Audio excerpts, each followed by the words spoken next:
मैं आपको यह दिखाने का प्रयास नहीं करने जा रहा हूँ कि कैसे ट्रेड करना है।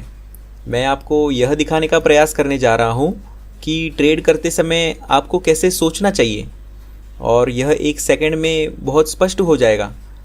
परिचय के रूप में मेरा नाम टॉम है, जो आपके संबंध में एक बहुत ही अनोखे दृष्टिकोण से आया है। आप देखिए कि मैंने लगभग 20 साल पहले शहर में काम करना शुरू किया था, और अपने करियर के पहले दशक में मैंने बैठकर आपको ट्रेड करते देखा। मैंने 10 वर्षों में टेप पर 100 मिलियन ट्रेड देखे होंगे जब मैं ट्रेडिंग फ्लोर पर बैठा था, जबकि मैं पोजीशन को मैनेज और हेजिंग कर रहा था। यह इस बात पर निर्भर करता है कि आपने बाज़ार को किस दिशा में, ऊपर या नीचे जाते देखा है, और यह आपको एक दशक में 50,000 लोगों को ट्रेड करते हुए देखने के लिए एक अनूठी अंतर्दृष्टि प्रदान करता है। आपको यह महसूस होता है कि लोग घर पर या दुनिया में कहीं भी अपने मॉनिटर के सामने बैठे हुए कैसे सोचते हैं, और आप देखते हैं कि लोग बार बार एक ही गलती करते हैं, और वास्तव में बहुत कम लोग लगातार पैसा बनाने में सक्षम होते हैं। इसलिए जब मैं फरवरी 2009 में मंदी के दौर से गुजर रहा था, तब मुझे एहसास हुआ कि ट्रेडिंग का टेक्निकल एनालिसिस फंडामेंटल एनालिसिस से कोई लेना देना नहीं है, और इसे शुरू करना मुश्किल था क्योंकि अब आपके पास मासिक वेतन के रूप में कोई सुरक्षा कवच नहीं था। इसके बजाय आप स्क्रीन के सामने थे। बाजार आपका सबसे अच्छा दोस्त या आपका सबसे बुरा दुश्मन था, जो दिन पर निर्भर करता था। और मैं यहाँ हूँ लगभग 10 साल बाद। यह साल एक अच्छा साल रहा है। मैंने इस साल 1 मिलियन पाउंड से अधिक कमाया। पिछले साल मैं क्रिसमस के दिन लगभग 90,000 खोने में कामयाब रहा। क्या आप इस बात पर यकीन करेंगे? यह एक कारण है कि मैं इतना आभारी हूँ कि CMC बाज़ार मुझे एक पतले ट्रेंड के दिन ट्रेड करने से रोक रहा है।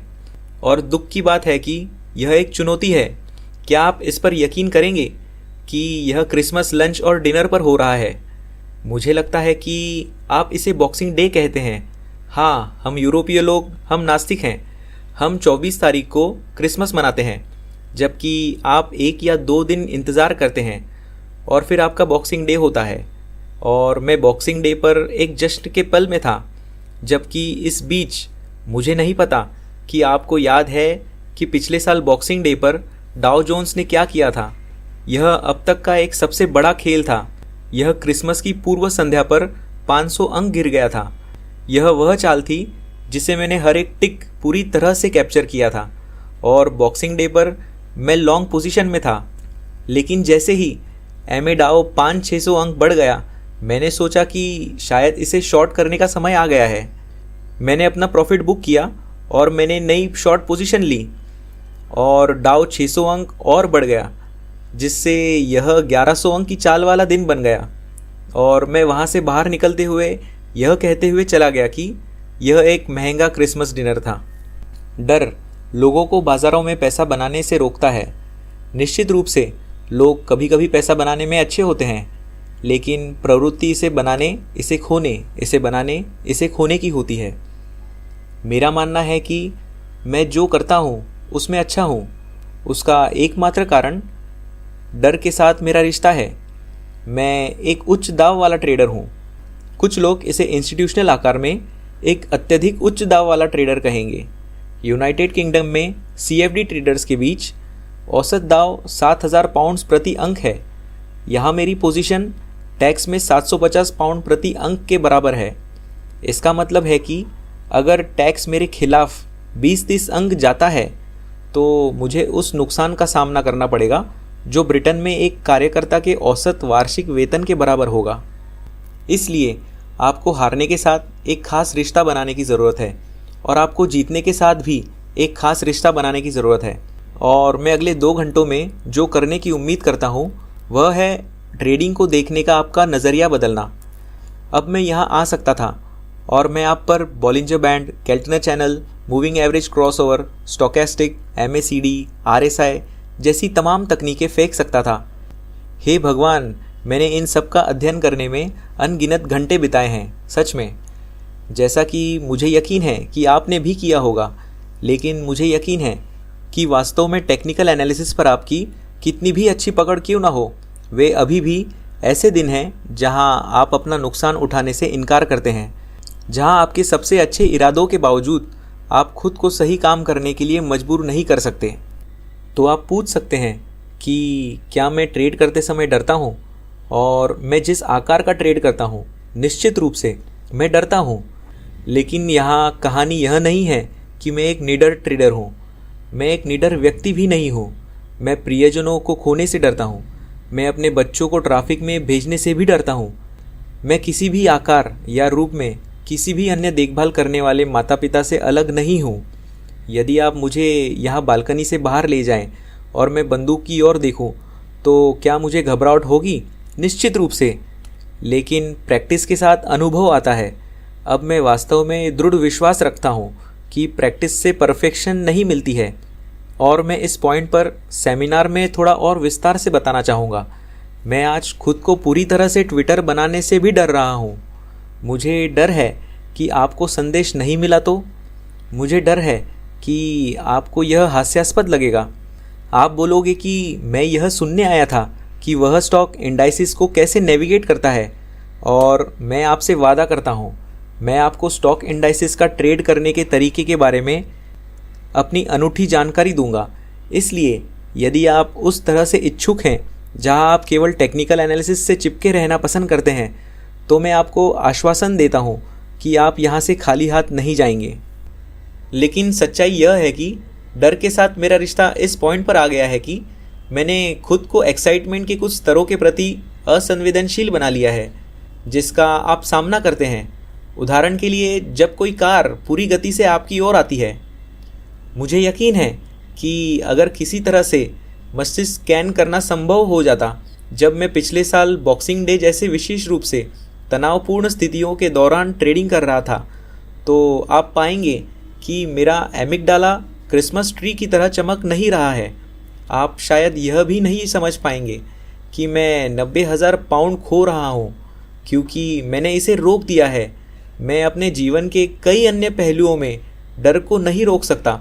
अगर वह मुझे टेलीविज़न स्क्रीन के सामने रख दें, मैं फ्राइडे द 13th जैसी हॉरर मूवीज़ देखता हूँ। मैं वास्तव में ज़्यादा टीवी नहीं देखता, इसलिए मुझे नहीं पता कि इन दिनों क्या डरावना चल रहा है। लेकिन आप फ्रेडी क्रूगर की एक तरह की शैली जानते हैं। मुझे यकीन है कि मैं हर किसी की तरह तकिए के साथ बैठूंगा। ठीक है, शायद आप तकिए के साथ नहीं बैठेंगे, लेकिन मैं बैठूंगा क्योंकि मैं डरावनी फिल्मों को बहुत अच्छे तरह से नहीं लेता। लेकिन जब मैं डरावनी फिल्मों का सामना करता हूँ, जब मैं ट्रेडिंग कर रहा होता हूँ, तो मुझे लगता है कि मैंने डर के प्रति प्रतिरोधक क्षमता विकसित कर ली है जो मुझे आवश्यकता पड़ने पर सही निर्णय लेने में सक्षम बनाती है।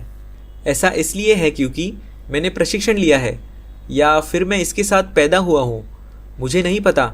लेकिन सच तो यह है कि मेरे पिता वैक्यूम क्लीनर रिपेयरमैन थे और माँ नर्स थी। इसलिए मुझे नहीं लगता कि मैं जोखिम लेने वालों की विरासत से आया हूँ। इसलिए मेरा तर्क यह है कि अगर मैं इसे करने के एक अनोखे तरीके से कर सकता हूँ, तो मेरा मानना है कि आप भी कर सकते हैं। लेकिन इसका मतलब यह है कि प्रैक्टिस से परफेक्शन नहीं मिलती, प्रैक्टिस से परमानेंसी मिलती है। और अगर आप गलत तरीके से प्रैक्टिस करते रहेंगे, तो आप केवल एक ऐसा बिहेवियर पैटर्न स्थापित करेंगे जो आपके लिए उपयोगी नहीं होगा।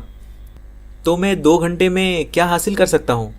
देखिए, मैं किसी भी रूप में खुद को इन 4 सज्जनों की श्रेणी में नहीं रखूँगा, लेकिन स्टीव जॉब्स को 2015 में स्टैनफोर्ड विश्वविद्यालय से निकालने वाले एक वर्ग को प्रेरित करने और बिंदुओं को जोड़ने के लिए केवल 15 मिनट लगे थे। और दिमाग के दृष्टिकोण से इतना काम नहीं करना था, बल्कि दिल से काम करना था। और मार्टिन लूथर किंग को एक पीढ़ी और अमेरिका जनता के एक हिस्से के लिए साहस बनाने में 17 मिनट लगे थे, जो दबा हुआ था। और एक दिन इसने उनके लिए नोबेल पुरस्कार जीतने का एक मार्ग प्रशस्त किया।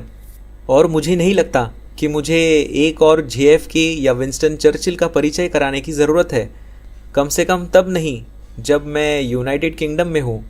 पिछले साल अगस्त-सितंबर में इस्मा द्वारा नियमों की स्थापना करने के बाद से हम सभी यूरोपीय संघ के ब्रोकर्स अब उन्हें अपने ग्राहकों को दिए जाने वाले लेवरेज की मात्रा में कटौती करनी पड़ी है। हम 200 से 1 का आनंद लेते थे, अब हमारे पास केवल 20 से 1 है।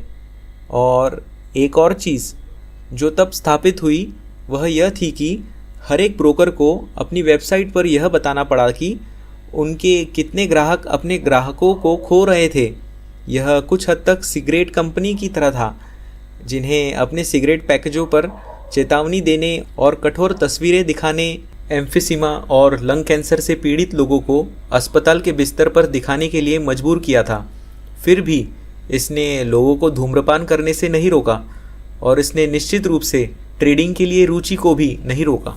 लेकिन मामले का तथ्य यह है कि एस्मा ने एक एहसान के रूप में किया है। हो सकता है कि यह मार्जिन के बारे में उसने हम पर कोई एहसान न किया हो। हालांकि कई तरीके हैं जिनसे हम इसे प्राप्त कर सकते हैं। यदि हम वास्तव में मार्जिन चाहते हैं तो आप केवल ऑफशोर के बारे में सोचते हैं, और यदि आप चाहें तो आपको 200 से 1 मिल जाएगा।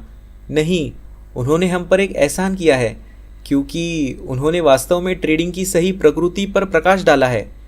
आप देखें कि यदि यहाँ 100 लोग हैं और उनमें से 75 हार रहे हैं, जैसा कि यहाँ CMC बाज़ार की वेबसाइट पर दिखाया गया है, तो यह अब एक टेक्निकल एनालिसिस का मुद्दा नहीं है। आप एक हारने वाले ट्रेडर नहीं हैं क्योंकि आप MACD में कमज़ोर हैं, और आप अपनी हारने वाली स्थिति नहीं चला रहे हैं क्योंकि आप स्टॉकेस्टिक या मूविंग एवरेज को नहीं समझते हैं। यह एक टेक्निकल एनालिसिस समस्या नहीं है, यह एक मानवीय समस्या है। और जितनी जल्दी आप स्वीकार करते हैं कि यह एक मानवीय समस्या है, उतनी ही जल्दी आप वास्तव में इसके बारे में कुछ कर सकते हैं। मैंने सोचा था कि यह इंडस्ट्री का अंत होगा जब सभी ब्रोकर को अपनी जीत के आंकड़े और हार के आंकड़े वेबसाइट पर डालने होंगे, लेकिन ऐसा नहीं हुआ क्योंकि लोगों को यह पता है। लेकिन लोगों को लगता है कि यह आंकड़े मुझ पर लागू नहीं होते, जैसे सिगरेट के पैकेट पर दी गई चेतावनियाँ मुझ पर लागू नहीं होती हैं। इसलिए जब हम चार्ट के सामने होते हैं तो यहाँ एक पॉइंट होता है जहाँ मैं यहाँ लिखता हूँ कि उस पॉइंट पर आप खरीद सकते हैं, बाज़ार खरीद सकते हैं। कहने का मतलब है कि मैं यहाँ मार्केट ऑर्डर से खरीद सकता हूँ। ठीक है, मैं इसे खरीद रहा हूँ क्योंकि हमारे पास एक गैप अप है और अब हमने उस पर साइडवेज ट्रेड किया है, जिसे मैं ABCD सुधार मानता हूँ। हाँ, मुझे अपना टेक्निकल एनालिसिस पता है। दूसरा पहलू यह है कि मैं यह भी कह सकता हूँ कि नहीं, वास्तव में मैं बेचने जा रहा हूँ, क्योंकि यदि यह इतना मजबूत बाज़ार होता तो इसमें 1 घंटे का झुकाव नहीं होता। और हम यह भी जानते हैं कि सभी गैप्स में से 48% गैप्स ट्रेडिंग के पहले 3 घंटे के भीतर फिल हो जाते हैं, और डाउ जोन्स इंडेक्स में सभी गैप्स में से 78.6% गैप 3 व्यापारिक दिनों में, मतलब 72 घंटों के भीतर फिल हो जाते हैं। लेकिन यह जानना वास्तव में इतना दिलचस्प नहीं है कि यह जीतने वाला ट्रेड है या हारने वाला ट्रेड। शायद मैं सही हूँ, शायद मैं गलत हूँ। यह वास्तव में इस बात पर निर्भर करता है कि कितने ट्रेडर्स मुझसे सहमत हैं और वे मेरे ट्रेड का समर्थन भी करते हैं। जब मैं खरीद रहा हूँ तो खरीदार बनकर, या जब मैं बेच रहा हूँ तो विक्रेता बनकर। इसलिए चूँकि मुझे भविष्य का कोई ज्ञान नहीं है, जब भी लोग मुझसे पूछते हैं आपको क्या लगता है कि सोना कहाँ जा रहा है, आपको क्या लगता है कि XYZ कंपनी कहाँ जा रही है, और मैं कहता हूँ अगले हफ्ते मेरे पास वापस आओ, मेरी क्रिस्टल बॉल मरम्मत के लिए बाहर है। यह लोगों को यह बताने का एक मजाकिया तरीका है कि मुझे परेशान करना बंद करें। लेकिन मुझे नहीं पता कि बाज़ार कहाँ जा रहा है, क्योंकि मैं नॉस्ट्रेडामस नहीं हूँ। मुझे बिल्कुल भी पता नहीं है, और जो कोई भी कहता है उन्हें लगता है कि बाज़ार इस तरह जा रहा है, उस तरह। ऐसा इसलिए है क्योंकि उनके पास एक निहित स्वार्थ है, या एक दिशा, या किसी अन्य के प्रति झुकाव है। सोचिए कि बिटकॉइन नीचे जा रहा है और फिर आप बिटकॉइन को लंबे समय तक रखते हैं। इसलिए ऐसा नहीं है कि जब लोग कहते हैं कि उन्हें लगता है कि बाज़ार ऊपर या नीचे जा रहा है, या टेस्ला इस तरह से या उस तरह से हिट हो रहा है, तो मैं उनके प्रति सौम्य नहीं हूँ। यह सिर्फ इतना है कि राय उनके अपने दृष्टिकोण से पक्षपाती है। इसलिए यदि मेरी एंट्रीज पूरी तरह से रैंडम है और मैं एक प्रोफेशनल ट्रेडर हूँ, और आप सोच सकते हैं ओह, एक प्रोफेशनल ट्रेडर के रूप में मेरी एफिशिएंसी 80% और 90% के आसपास हो सकती है। लेकिन नहीं, मेरे पास निश्चित रूप से 80 या 90 दशक में इतनी एफिशिएंसी नहीं थी। वास्तव में आप यह भी तर्क दे सकते हैं कि मेरे पास बेहतर एफिशिएंसी होगी यदि मैं बस सिक्का उछालूं और फिर मैंने मनी मैनेजमेंट लागू किया। इसलिए किसी भी तरह से जितनी जल्दी मैं यह स्वीकार कर लूं कि मैं जो कर रहा हूं उसकी प्रकृति मूलतः रैंडम है, उतनी ही जल्दी मैं ट्रेड करना शुरू कर सकता हूं, क्योंकि ट्रेड किया जाना चाहिए।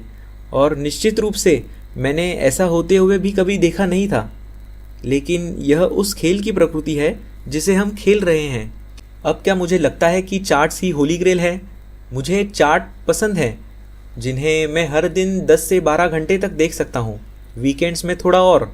तो आप जानते हैं कि अगर विलाप करने के लिए कोई लॉन या पॉलिश की जाने वाली खिड़कियाँ नहीं हैं, तो मैं स्टॉक चार्ट के अंतहीन रीलों को देखने पढ़ने में बैठकर काफ़ी खुश हूँ, जिनका एनालिसिस मैं केवल अपने दिमाग को प्रशिक्षित करने के लिए करता हूँ, लेकिन मैं अपने दिमाग के काम करने के तरीके से भी पूरी तरह से अवगत हूँ। और जब अत्यधिक प्रॉफिटेबल ट्रेडिंग की बात आती है तो मेरा दिमाग मेरा सबसे अच्छा दोस्त नहीं है। इसलिए मैं एक सेकंड के लिए भी यह नहीं मानता कि चार्ट एक होली ग्रेल है, जितना मैं सोचता और समझता हूँ कि फंडामेंटल एनालिसिस होली ग्रेल है। देखिए लेडीज़ एंड जेंटलमैन, यहाँ समस्या यह है कि हमारे पास एक ऐसा मस्तिष्क है जो सबसे अच्छे रूप में अव्यवस्थित है और सबसे खराब रूप में हमारा सबसे बड़ा दुश्मन है। और हमारे मस्तिष्क की छोटी छोटी पेचीदगियों में से एक यह है कि इसमें ऐसी चीज़ें देखने की प्रवृत्ति होती है जो वहाँ नहीं होती है। यह एक ऐसी घटना है जिसे लैटिन में एपोफेनिया कहा जाता है। अब अगर मैं एपोफेनिया का आम भाषा में अनुवाद करूं तो यह पैटर्न के समान होगा। इसलिए जब आप इंडिकेटर्स के उदाहरण के लिए प्रकृति के बारे में सोचते हैं तो फिबोनाची जैसे कुछ सामान्य ज्ञात इंडिकेटर्स लें। मान लें कि हम फिबोनाची के कुछ रेशोज़ को देखते हैं। मैं यहाँ बिना किसी नोटिस के थोड़ा सा ऑफ ट्रैक जा रहा हूँ। ऐसा नहीं है कि मैं वास्तव में नोट्स से चिपका रहता हूँ। जब कोई बाज़ार 61% रिट्रेसमेंट करता है तो कुछ लोग तर्क देंगे कि दिशा के आधार पर खरीदने या बेचने का यह आदर्श समय है, और यदि वह विफल हो जाता है तो 78.6% रिट्रेसमेंट भी है, और वह क्यों नहीं फेंक देगा 88.6% और 94.5% रेशो पर। इसलिए विशेष मौसम के लिए हमेशा एक रेशियो होता है। हालांकि मेरा तर्क यह है कि अगर बाज़ार पहले ही 78% रिट्रेसमेंट तक कारोबार कर चुका है तो निश्चित रूप से यदि आप 78.6% पर शॉर्ट करते हैं तो आप वास्तव में करंट ट्रेंड के खिलाफ दाव लगा रहे हैं। कुछ लोग मेरे खिलाफ तर्क देंगे। मुझे वास्तव में इस बात में कोई दिलचस्पी नहीं है कि अन्य लोग क्या सोच रहे हैं। मैं आपको यह समझाने की कोशिश करने में अधिक रुचि रखता हूँ कि अधिकांश इंडिकेटर्स अधिकांश लोगों के लिए उपलब्ध है। फिर भी यह देखते हुए कि 75 से 80% या शायद ट्रेडिंग में लगे 90% लोग हार रहे हैं, शायद यह एक ऐसा समय है जब हमें वास्तव में इस बात पर गौर करना चाहिए कि हम ट्रेडिंग करते समय वास्तव में क्या कर रहे हैं। देखिए, ट्रेडिंग का उद्देश्य हमारे लिए पैसा कमाना है। उद्देश्य सही होना नहीं है। यह हमारे प्रयासों के माध्यम से प्रशंसा प्राप्त करना नहीं है। ट्रेडिंग का एक ही प्राकृतिक उद्देश्य है, और वह है जितना संभव हो सके उतना पैसा कमाना। और जिस तरह से आप ऐसा करते हैं वह बस अलग तरह से सोचना शुरू करना है। और मैंने पहले कहा था कि यदि सभी लोगों में से 70, 80, 90% लोग घाटे में चल रहे हैं तो हमें यह भी मानना होगा कि वे 70, 80, 90% समाज में सामान्य रूप से अच्छी तरह से काम करने वाले लोग हैं, जो दूसरों की तरह ही नौकरी करते हैं, बुद्धिमान हैं, अच्छा बोलते हैं, अपने टैक्सेस का भुगतान करते हैं, अपने बच्चों की देखभाल करते हैं आदि। लेकिन वे कंसिस्टेंट रिटर्न जनरेट करने के लिए ट्रेड नहीं कर सकते क्योंकि वे बस दूसरों की तरह सोचते हैं। चीज़ों को देखने की क्षमता सुंदरता की चीज़ हो सकती है, लेकिन यह एक अभिशाप भी हो सकता है। और जबकि यह एक कंकाल की तरह दिखता है, यह सिर्फ एक फूल है और यह सिर्फ एक नल है। इसलिए ऐसे लोग हैं जो अनायस निन की तरह तर्क देते हैं कि हम वास्तव में चीज़ों को वैसे नहीं देखते हैं जैसे वे हैं, हम चीज़ों को वैसे देखते हैं जैसे हम हैं, जिसे मैं धोखे का चार्ट कहता हूँ। वह यह है कि हमारी आंखें उन चीज़ों की तलाश करेंगी जो उन्हें तथ्य की पुष्टि कराती है, जिन्हें हम स्थापित करना या साबित करना चाहते हैं। यह हमें उन चीज़ों की तलाश कराने का झुकाव देता है। जिन्हें हम हासिल करना चाहते हैं, बजाय चीज़ों को इम्पार्शियल रूप से देखने के। अब मुझे नहीं पता कि यूके में बच्चों के खेल क्या हैं, लेकिन डेनमार्क में, जहाँ मैं एक बच्चे के रूप में बड़ा हुआ, हमें कभी कभी ऐसी ड्राइंग बुक दी जाती थी जिसमें संख्याएं होती थी और फिर सिर्फ एक ब्लैंक पेज, और हमारा काम 1 को 2 से संख्याओं को जोड़ना होता था और 2 को 3 से और 3 को 4 से, इसी तरह जब तक कि एक सुंदर तस्वीर सामने ना आ जाए जिसमें एक घर या एक ट्रैक्टर या एक फेरी क्रिसमस हो। इसलिए जब हम टेक्निकल एनालिसिस में शामिल होते हैं तो यह हमारे लिए इतना लंबा खिंचाव नहीं होता है कि हम एक हाई को दूसरे हाई और तीसरे हाई से जोड़ना शुरू कर दें, और हम भविष्य में एक लाइन का अनुमान लगाते हैं और हम इसे एक ट्रेंड लाइन कहते हैं। और जब एक ट्रेंड लाइन टूट जाती है तो हमें एक सिग्नल मिलता है जिसे ट्रेंड लाइन ब्रेक कहा जाता है। और यह सुंदरता की बात है, क्योंकि जब हम बैठकर अपना रिसर्च कर रहे होते हैं तो यह बहुत आसान लगता है। और हम में से कितने लोगों ने कागज़ पर सही प्रकार से रेखाएं खींचकर 4 विकल्प नहीं बनाए हैं। लेकिन जैसा कि मैंने कहा कि चार्ट का धोखा, जिसे हम एपोफेनिया कहते हैं, हमारे साथ एक चाल चल रहा है, जिसका अर्थ है कि हम इस ट्रेंड लाइन ब्रेक को खुशी से छोड़ देंगे। फिर भी जब हम इसे वास्तविक समय में ट्रेड कर रहे होते हैं तो अचानक हम इसे ट्रेंड लाइन ब्रेक को देख रहे होते हैं, और इसलिए जब ऐसा होता है तो हमें आश्चर्य होता है, क्योंकि हमारे रिसर्च के दौरान यह इस तरह दिखता था। एक ट्रेंड लाइन ब्रेक थी और बाजार ऊपर चढ़ गया और हम इसमें शामिल थे, और अब मैं इसका ट्रेड कर रहा हूँ और यह ऊपर नहीं बढ़ रहा है, वास्तव में यह नीचे और नीचे ट्रेड कर रहा है। इस मामले में आप वास्तव में बेल द्वारा बचाए जाते हैं जब तक कि आपका स्टॉप लॉस बहुत टाइट ना हो। लेकिन कागज पर कई अच्छी स्ट्रेटजीज बनाई गई हैं जिन्हें वास्तविक समय में लागू करना पूरी तरह से असंभव है। ज्यादातर इसलिए क्योंकि अगर आप दोपहर 2:30 बजे से रात 9 बजे तक डाउ जोन्स इंडेक्स को देख रहे हैं तो वहाँ 78 5 मिनट के कैंडल्स हैं और आपको उनमें से हर एक पर दबाव डालने की जरूरत है, अन्यथा आप उस सही ट्रेंड लाइन ब्रेक को मिस कर सकते हैं जो आपको बाजार को ऊपर या नीचे ले जाने में सक्षम बनाता है। इसलिए कई चीज़ों पर मैं चार्ट के बारे में विश्वास करता हूँ, लेकिन कई चीज़ों पर मैं विश्वास नहीं करता हूँ और मैं इसे अज्ञानता कहता हूँ। अब बुद्धिमान लोग तब तक अज्ञानी हो सकते हैं जब तक उन्हें अन्यथा सूचित न किया जाए। इसलिए ऐसी चीज़ें हैं जिन पर मैं विश्वास नहीं करता। मैं सोलमेट्स में विश्वास नहीं करता, मैं कुंडली में विश्वास नहीं करता, मैं निश्चित रूप से यह नहीं मानता कि पृथ्वी सपाट है, और मैं निश्चित रूप से यह विश्वास नहीं करता कि perfect system, perfect indicator, perfect chart pattern जैसी कोई चीज़ें हैं। यह बस मौजूद नहीं है। इसलिए मुझे लगता है कि यह समय है कि हम ट्रेडिंग को उसके वास्तविक रूप में अपनाएं। मेरे लिए ट्रेडिंग सीरीज ऑफ अपॉर्चुनिटीज़ है जहां मैं ज़्यादा उम्मीद नहीं करता, लेकिन मुझे पता है कि मैं एक स्टॉप लॉस लगाऊंगा जो इस बात से संबंधित है कि मैं कितना रिस्क उठा रहा हूं। लेकिन रिस्क वर्सेस रिवॉर्ड की पूरी अवधारणा एक और चीज़ है जिस पर मैं एक शॉटगन लेना पसंद करूंगा और इसे मौत के घाट उतार दूंगा, क्योंकि जब हम रिस्क वर्सेस रिवॉर्ड के बारे में बात करते हैं तो आप कैसे जानते हैं कि आपका रिवॉर्ड क्या होने वाला है? ठीक है, आपके पास एक क्रिस्टल बॉल है। मैं आपको एक ठोस उदाहरण देता हूँ।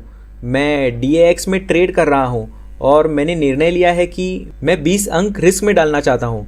मैं एक अध्ययनशील ट्रेडर हूँ।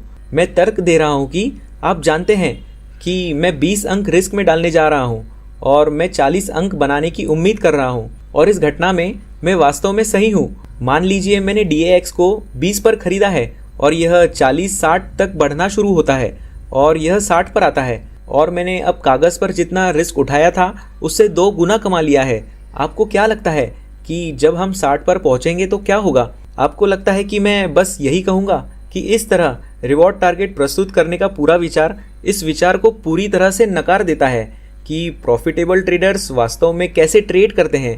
वे प्रॉफिट टारगेट्स कभी भी निर्धारित ही नहीं करते हैं। इसलिए मेरी ट्रेडिंग एक बहुत ही सरल फिलॉसॉफी पर आधारित है और मेरा मानना है कि अच्छे ट्रेडर्स वास्तव में प्रॉफिटेबल ट्रेडर्स होते हैं। उनके पास एक फिलॉसॉफी होती है जो 70, 80, 90% ट्रेडर्स से बहुत अलग होती है, और इस पर मैं कुछ समय बिताना चाहूँगा। लेकिन मुझे पता है कि मेरे पास मेरे ट्रेडिंग प्लेटफॉर्म से एक खुली पोजीशन है और मैं लगभग 70,000 पाउंड के प्रॉफिट में हूँ। अगर हम उसमें से कुछ नोट्स निकालते हैं और हमारा लाभ 700 पाउंड होता है, मैं पूरी तरह से स्पष्ट रूप से जानता हूँ कि अगर मैं यह कर सकता हूँ तो आप भी कर सकते हैं। और शुरुआत से ही मैंने इस आकार की ट्रेडिंग शुरू नहीं की है। मैं अपने मुंह में चांदी का चम्मच और एक विशाल विरासत के साथ ट्रेडिंग गेम में नहीं आया था। नर्सिंग और वैक्यूम में मरम्मत का दावा करने में इतना पैसा नहीं है। मुझे अपने तरीके से लड़ना पड़ा, लेकिन ट्रेडिंग के लिए एक बहुत ही केंद्रित और समर्पित दृष्टिकोण के माध्यम से मैं इस ट्रेडिंग आकार का निर्माण करने में कामयाब रहा हूँ। जब मैंने ट्रेडिंग शुरू की थी तब मेरा CMC मार्केट में अकाउंट था। मेरी हिस्सेदारी का आकार 2 पाउंड प्रति पॉइंट था, 3 पाउंड प्रति पॉइंट और फिर 5 पाउंड प्रति पॉइंट। और हर बार जब मैंने अपना ट्रेडिंग आकार बढ़ाया तो मुझे थोड़ी घबराहट महसूस हुई। मैं आज आपको यह उत्तर देने में मदद करना चाहूँगा कि आपकी ट्रेडिंग फिलॉसफी क्या है और क्या वह ट्रेडिंग फिलॉसफी वास्तव में आपके अपने सर्वोत्तम हित के साथ अलाइन है। देखें और मुझे इस प्रश्न का उत्तर देने में आपकी मदद करने दें। शायद यह आपके लिए सोचने के लिए कुछ है, शायद अभी नहीं, लेकिन यदि आप बाज़ार में बहुत सारे अंक बनाना चाहते हैं तो आपके पास 2 दृष्टिकोण हो सकते हैं। आप बहुत सारे अंक बनाने के लिए बहुत सारे अंक रिस्क में डाल सकते हैं या बहुत कम रिस्क उठा सकते हैं, लेकिन फिर आपको इस संभावना के लिए तैयार रहना होगा कि आप बार बार गलत होंगे। और इस बिंदु पर मैं आपको इस बिज़नेस में अपने एक सहयोगी के बारे में कहानी बताना पसंद करूंगा। एक राइट ओल्ड नेस्टा, जिसका मैं बहुत सम्मान करता हूं, उन्होंने 1 मिनट के चार्ट पर दक्षिण अफ्रीकी शेयरों का ट्रेडिंग करने वाला एक फंड मैनेज किया। हाँ, मुझे यह भी नहीं पता कि आप दक्षिण अफ्रीकी शेयरों में 1 मिनट के चार्ट पर हेज फंड ट्रेडिंग चला सकते हैं, लेकिन उन्होंने टॉम टिम मार्क द्वारा इन्वेंटेड एक स्ट्रेटजी का प्रयोग किया जिसे तुम तमाक सीक्वेंशियल इंडिकेटर कहा जाता है। आपने इसके बारे में सुना होगा। कृपया मुझसे इसके बारे में गहराई में सवाल न पूछें, क्योंकि मैं निश्चित रूप से एक एक्सपर्ट नहीं हूँ। मुझे तुम तमाक सीक्वेंशियल इंडिकेटर के बारे में एक अल्पविकसित विचार है। हालांकि मुझे जो अविश्वसनीय रूप से ताज़ा लगा, लेडीज़ एंड जेंटलमैन, वह यह था कि मेरा दोस्त मुझसे बात कर रहा था कि आप जानते हैं, हमारे पास एक एफिशिएंसी थी जो 20% के आसपास थी। ऐसे समय में जब हम अच्छे रन पर होते थे तो हमारे पास 30 से 35% के आसपास एफिशिएंसी होती थी। इसलिए आप में से जो लोग प्रतिशत से परिचित नहीं हैं, मैं इसके बारे में बात कर रहा हूँ, इसका मतलब है कि वे आमतौर पर 100 में से 20 बार ही सही थे। आप एक ऐसा सिस्टम का ट्रेडिंग करने के बारे में कैसा महसूस करेंगे जहां आप 100 में से 80 बार गलत हैं? क्या यह आपके लिए आसान है? क्या आप उन चमत्कार विज्ञापनों पर विश्वास करने के लिए अधिक इच्छुक नहीं हैं? जब भी आप कुछ गूगल करते हैं तो वे विज्ञापन जो आपको 90% एफिशिएंसी या 100% एफिशिएंसी का दावा करेंगे, या इस प्रणाली के साथ आप कभी नहीं हारेंगे। कौन अपनी सही समझ से ऐसी प्रणाली का ट्रेड करेगा जो केवल 20% समय ही सही होती है? फिर भी मेरे मित्र ने ऐसा किया और वे बहुत सफल हुए, इस हद तक कि उन्होंने कहा कि अब यह हो गया, हम अब युवा नहीं रहे, हमने पर्याप्त धन कमा लिया है, चलो अपना सब कुछ लेकर धूप वाले तटों पर चले जाएं, हमने अपना काम कर दिया है। मैंने उनसे पूछा कि क्या आपको इससे परेशानी होती है? उनके पास 20% की एफिशिएंसी थी और उन्होंने कहा कि ऐसा क्यों होगा? हमने जो छूट दी थी वह यह थी कि जब भी बाजार हमारे पक्ष में नहीं जाता था तो हम तुरंत बाहर निकल जाते थे। जब आप वहाँ बैठे होते हैं और दिन ब दिन घंटे दर घंटे अपनी पोजीशंस बनाते हैं, उम्मीद करते हैं, प्रार्थना करते हैं कि बाजार पलट जाएगा, वे नहीं करते। इसके लिए धैर्य की आवश्यकता होती है। इसलिए मैं यहाँ आ सकता था और मैं अगले 2 घंटे एक के बाद एक ट्रेडिंग नियम पर जाकर बिता सकता था, लेकिन मैं सबसे अच्छे ट्रेडर्स में से एक रिचर्ड डेन को रिपीट करके सही काम करने में कुछ आराम करना चाहूँगा, जो एक प्रसिद्ध कमोडिटी ट्रेडर हैं, जो टर्टल ट्रेडर्स नामक ट्रेडिंग समूह के संस्थापक थे। और उन्होंने कहा, और मैं रिपीट करता हूँ, हम अपने ट्रेडिंग नियमों को वॉल स्ट्रीट जर्नल के फ्रंट पेज पर पोस्ट कर सकते हैं और फिर भी लोग उनसे पैसे नहीं कमा पाएंगे।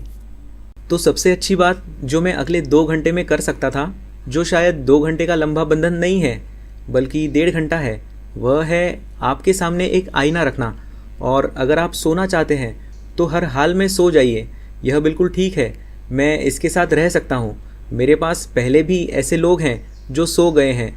यहाँ कोई विशेष व्यक्ति उस टिप्पणी के लिए अपेक्षित नहीं है। मैं एक आईना दिखाना चाहता हूँ।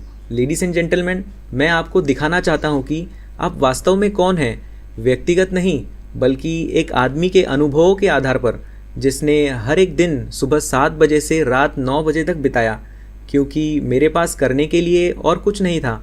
आपको व्यक्तिगत रूप से नहीं, बल्कि एक पूरे के रूप से।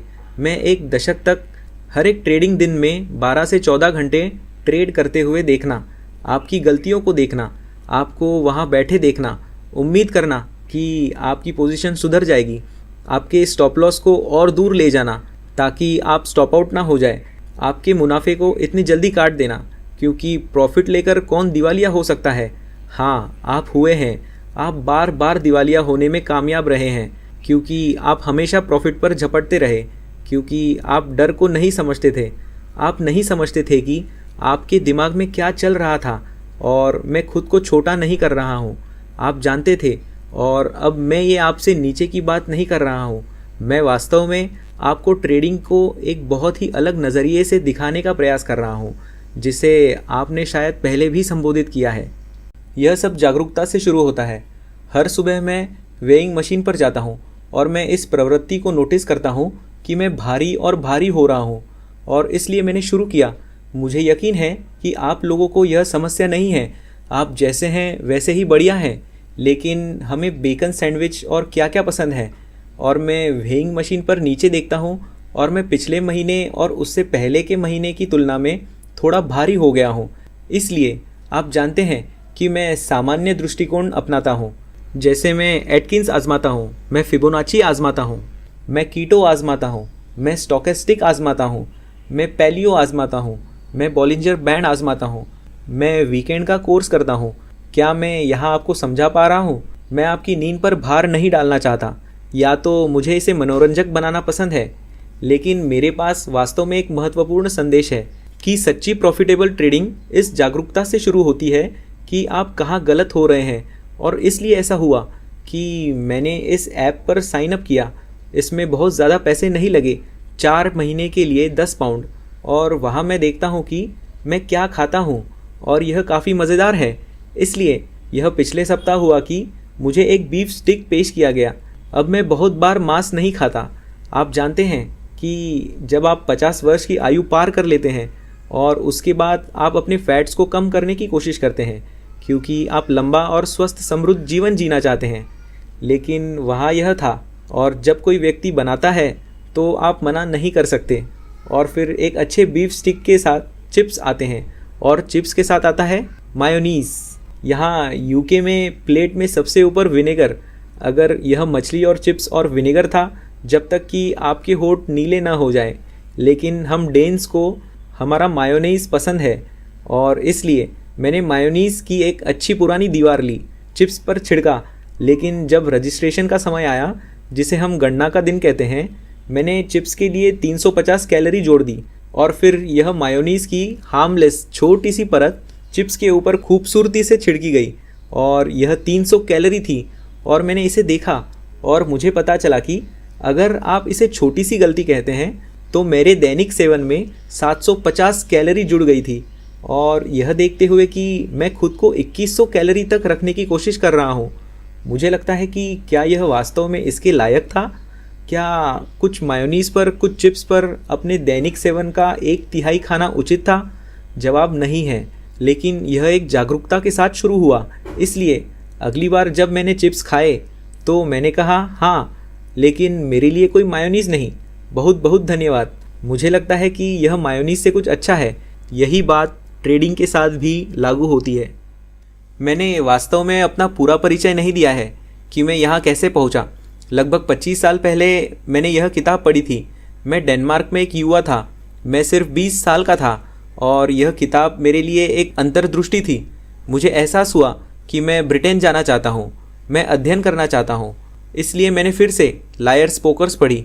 मैंने जानकारी जुटाई कि मैं लंदन स्कूल ऑफ इकोनॉमिक्स कहाँ से पढ़ सकता हूँ आदि। मैं 2 नौकरियाँ करता था क्योंकि तब कोई सरकारी सहायता नहीं थी। इसलिए मैंने अपने आप को 2 विश्वविद्यालय की डिग्री के माध्यम से अपनी वास्तविक विशेषता से लिया। लेकिन मैं बहुत भाग्यशाली था जो मुझे अपने डैनिश क्रोनर्स को ब्रिटिश पाउंड में बदलने पर मिला था। और मैं लगभग, ऐसा अक्सर नहीं होता, लेकिन मैं लगभग सबसे निचले स्तर पर पहुंच गया। मैंने अपनी बचत पर अतिरिक्त 30% कमाया, जिसका मतलब था कि मैं बर्मिंघम विश्वविद्यालय से मास्टर डिग्री ले सकता था, जहां मैंने मनी, बैंकिंग, फाइनेंस का अध्ययन किया। जिसके बाद मैंने JP मॉर्गन के लिए काम करना शुरू कर दिया, और आप में से जो शुरुआती साइनअप है, मैं उन्हें बताना चाहता हूँ कि मैंने कभी भी जेपी मॉर्गन के लिए ट्रेडिंग नहीं की। मुझे लगता है कि यह सुनिश्चित करना बहुत महत्वपूर्ण है कि कहावत है कि एक झूठ सच्चाई के सामने आने से पहले आधी दुनिया की यात्रा कर सकता है। और मैं जेपी मॉर्गन से कहते हुए आलोचना नहीं चाहता था कि आपने हमारे लिए कभी ट्रेडिंग नहीं की। मैंने निश्चित रूप से ऐसा नहीं किया। मैंने अपने लिए ट्रेडिंग की, मैंने उन सभी के लिए ट्रेडिंग की, लेकिन मैंने जेपी मॉर्गन के साथ ट्रेडिंग नहीं की। हालांकि मुझे जेपी मॉर्गन के लिए ट्रेडिंग करनी पसंद थी। मुझे लगता है कि मैं उनमें से कुछ के लिए बेहतर काम कर सकता था। मैं 3 साल तक जेपी मॉर्गन के लिए काम करता रहा और फिर मैं 18 महीने के लिए एक होम ट्रेडर बन गया। और लेडीज़ एंड जेंटलमैन, आप मेरे ट्रेडिंग करने के तरीके पर हंसे होंगे। यह हास्यास्पद था। मेरे पास वास्तव में कंप्यूटर नहीं था। क्या आप जानते हैं कि मुझे अपने चार्ट कैसे मिलते थे? तब हमारे पास टेलीटेक्स्ट था। क्या आप पुरानी पीढ़ी के हैं जो यहाँ मौजूद हैं? क्या आपको टेलीटेक्स्ट याद है, जहाँ हम सिर्फ टेक्स्ट प्राप्त कर सकते थे? यह हमारे मोबाइल फ़ोन पर समाचार प्राप्त करने का एक अर्ली वर्जन था। वैसे हर तीसरे मिनट टेलीटेक्स्ट स्टॉक एक्सचेंजेस से कोट अपडेट करता था, इसलिए मैं हर तीसरे मिनट रिफ्रेश बटन पर बैठा रहता था। मैं इसे लिखता था और फिर मैं वास्तव में इसे हाथ से चार्ट बनाया करता था, जब तक कि एक दिन मेरे भाई को मुझ पर दया नहीं आ गई। वह IBM के लिए काम करता था और उसने कहा कि मेरे पास एक सेकेंड हैंड कंप्यूटर है, आप यह ले सकते हैं। और मुझे आखिरकार एक कंप्यूटर मिल गया, लेकिन यह लंबे समय तक नहीं चला। परिणाम अनुमानित था, निश्चित रूप से यह अनुमानित था। मैं कभी भी कम बजट पर ट्रेडिंग करके पैसा नहीं कमा सकता था।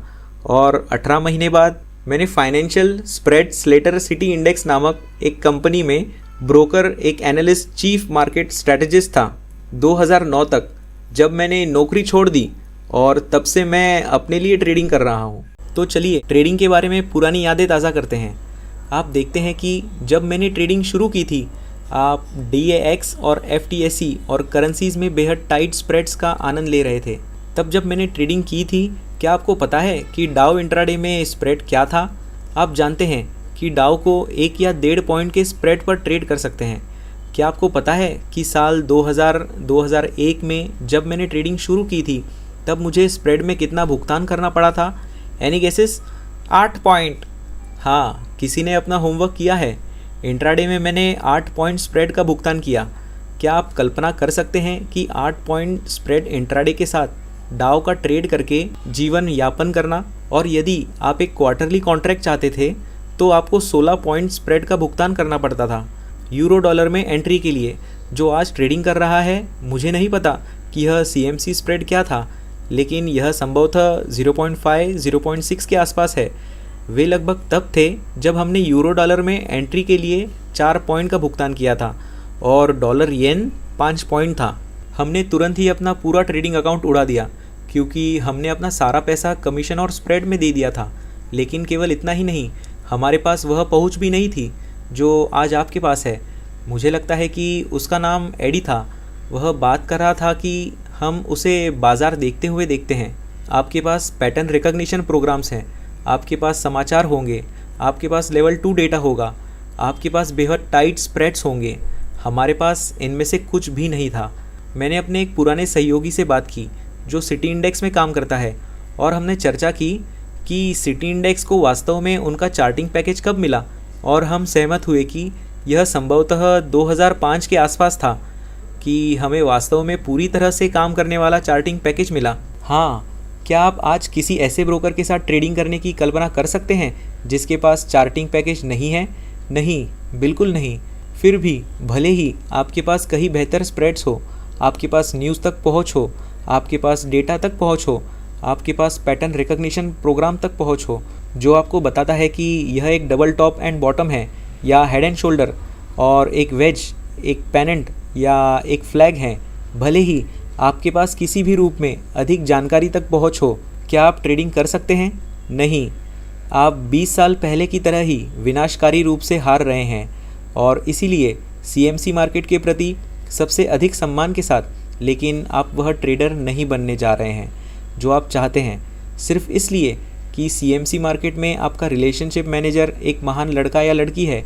और ना ही आप एक महान सफल ट्रेडर बनने जा रहे हैं, क्योंकि CMC मार्केट प्लेटफॉर्म महान और अवार्ड विनिंग है।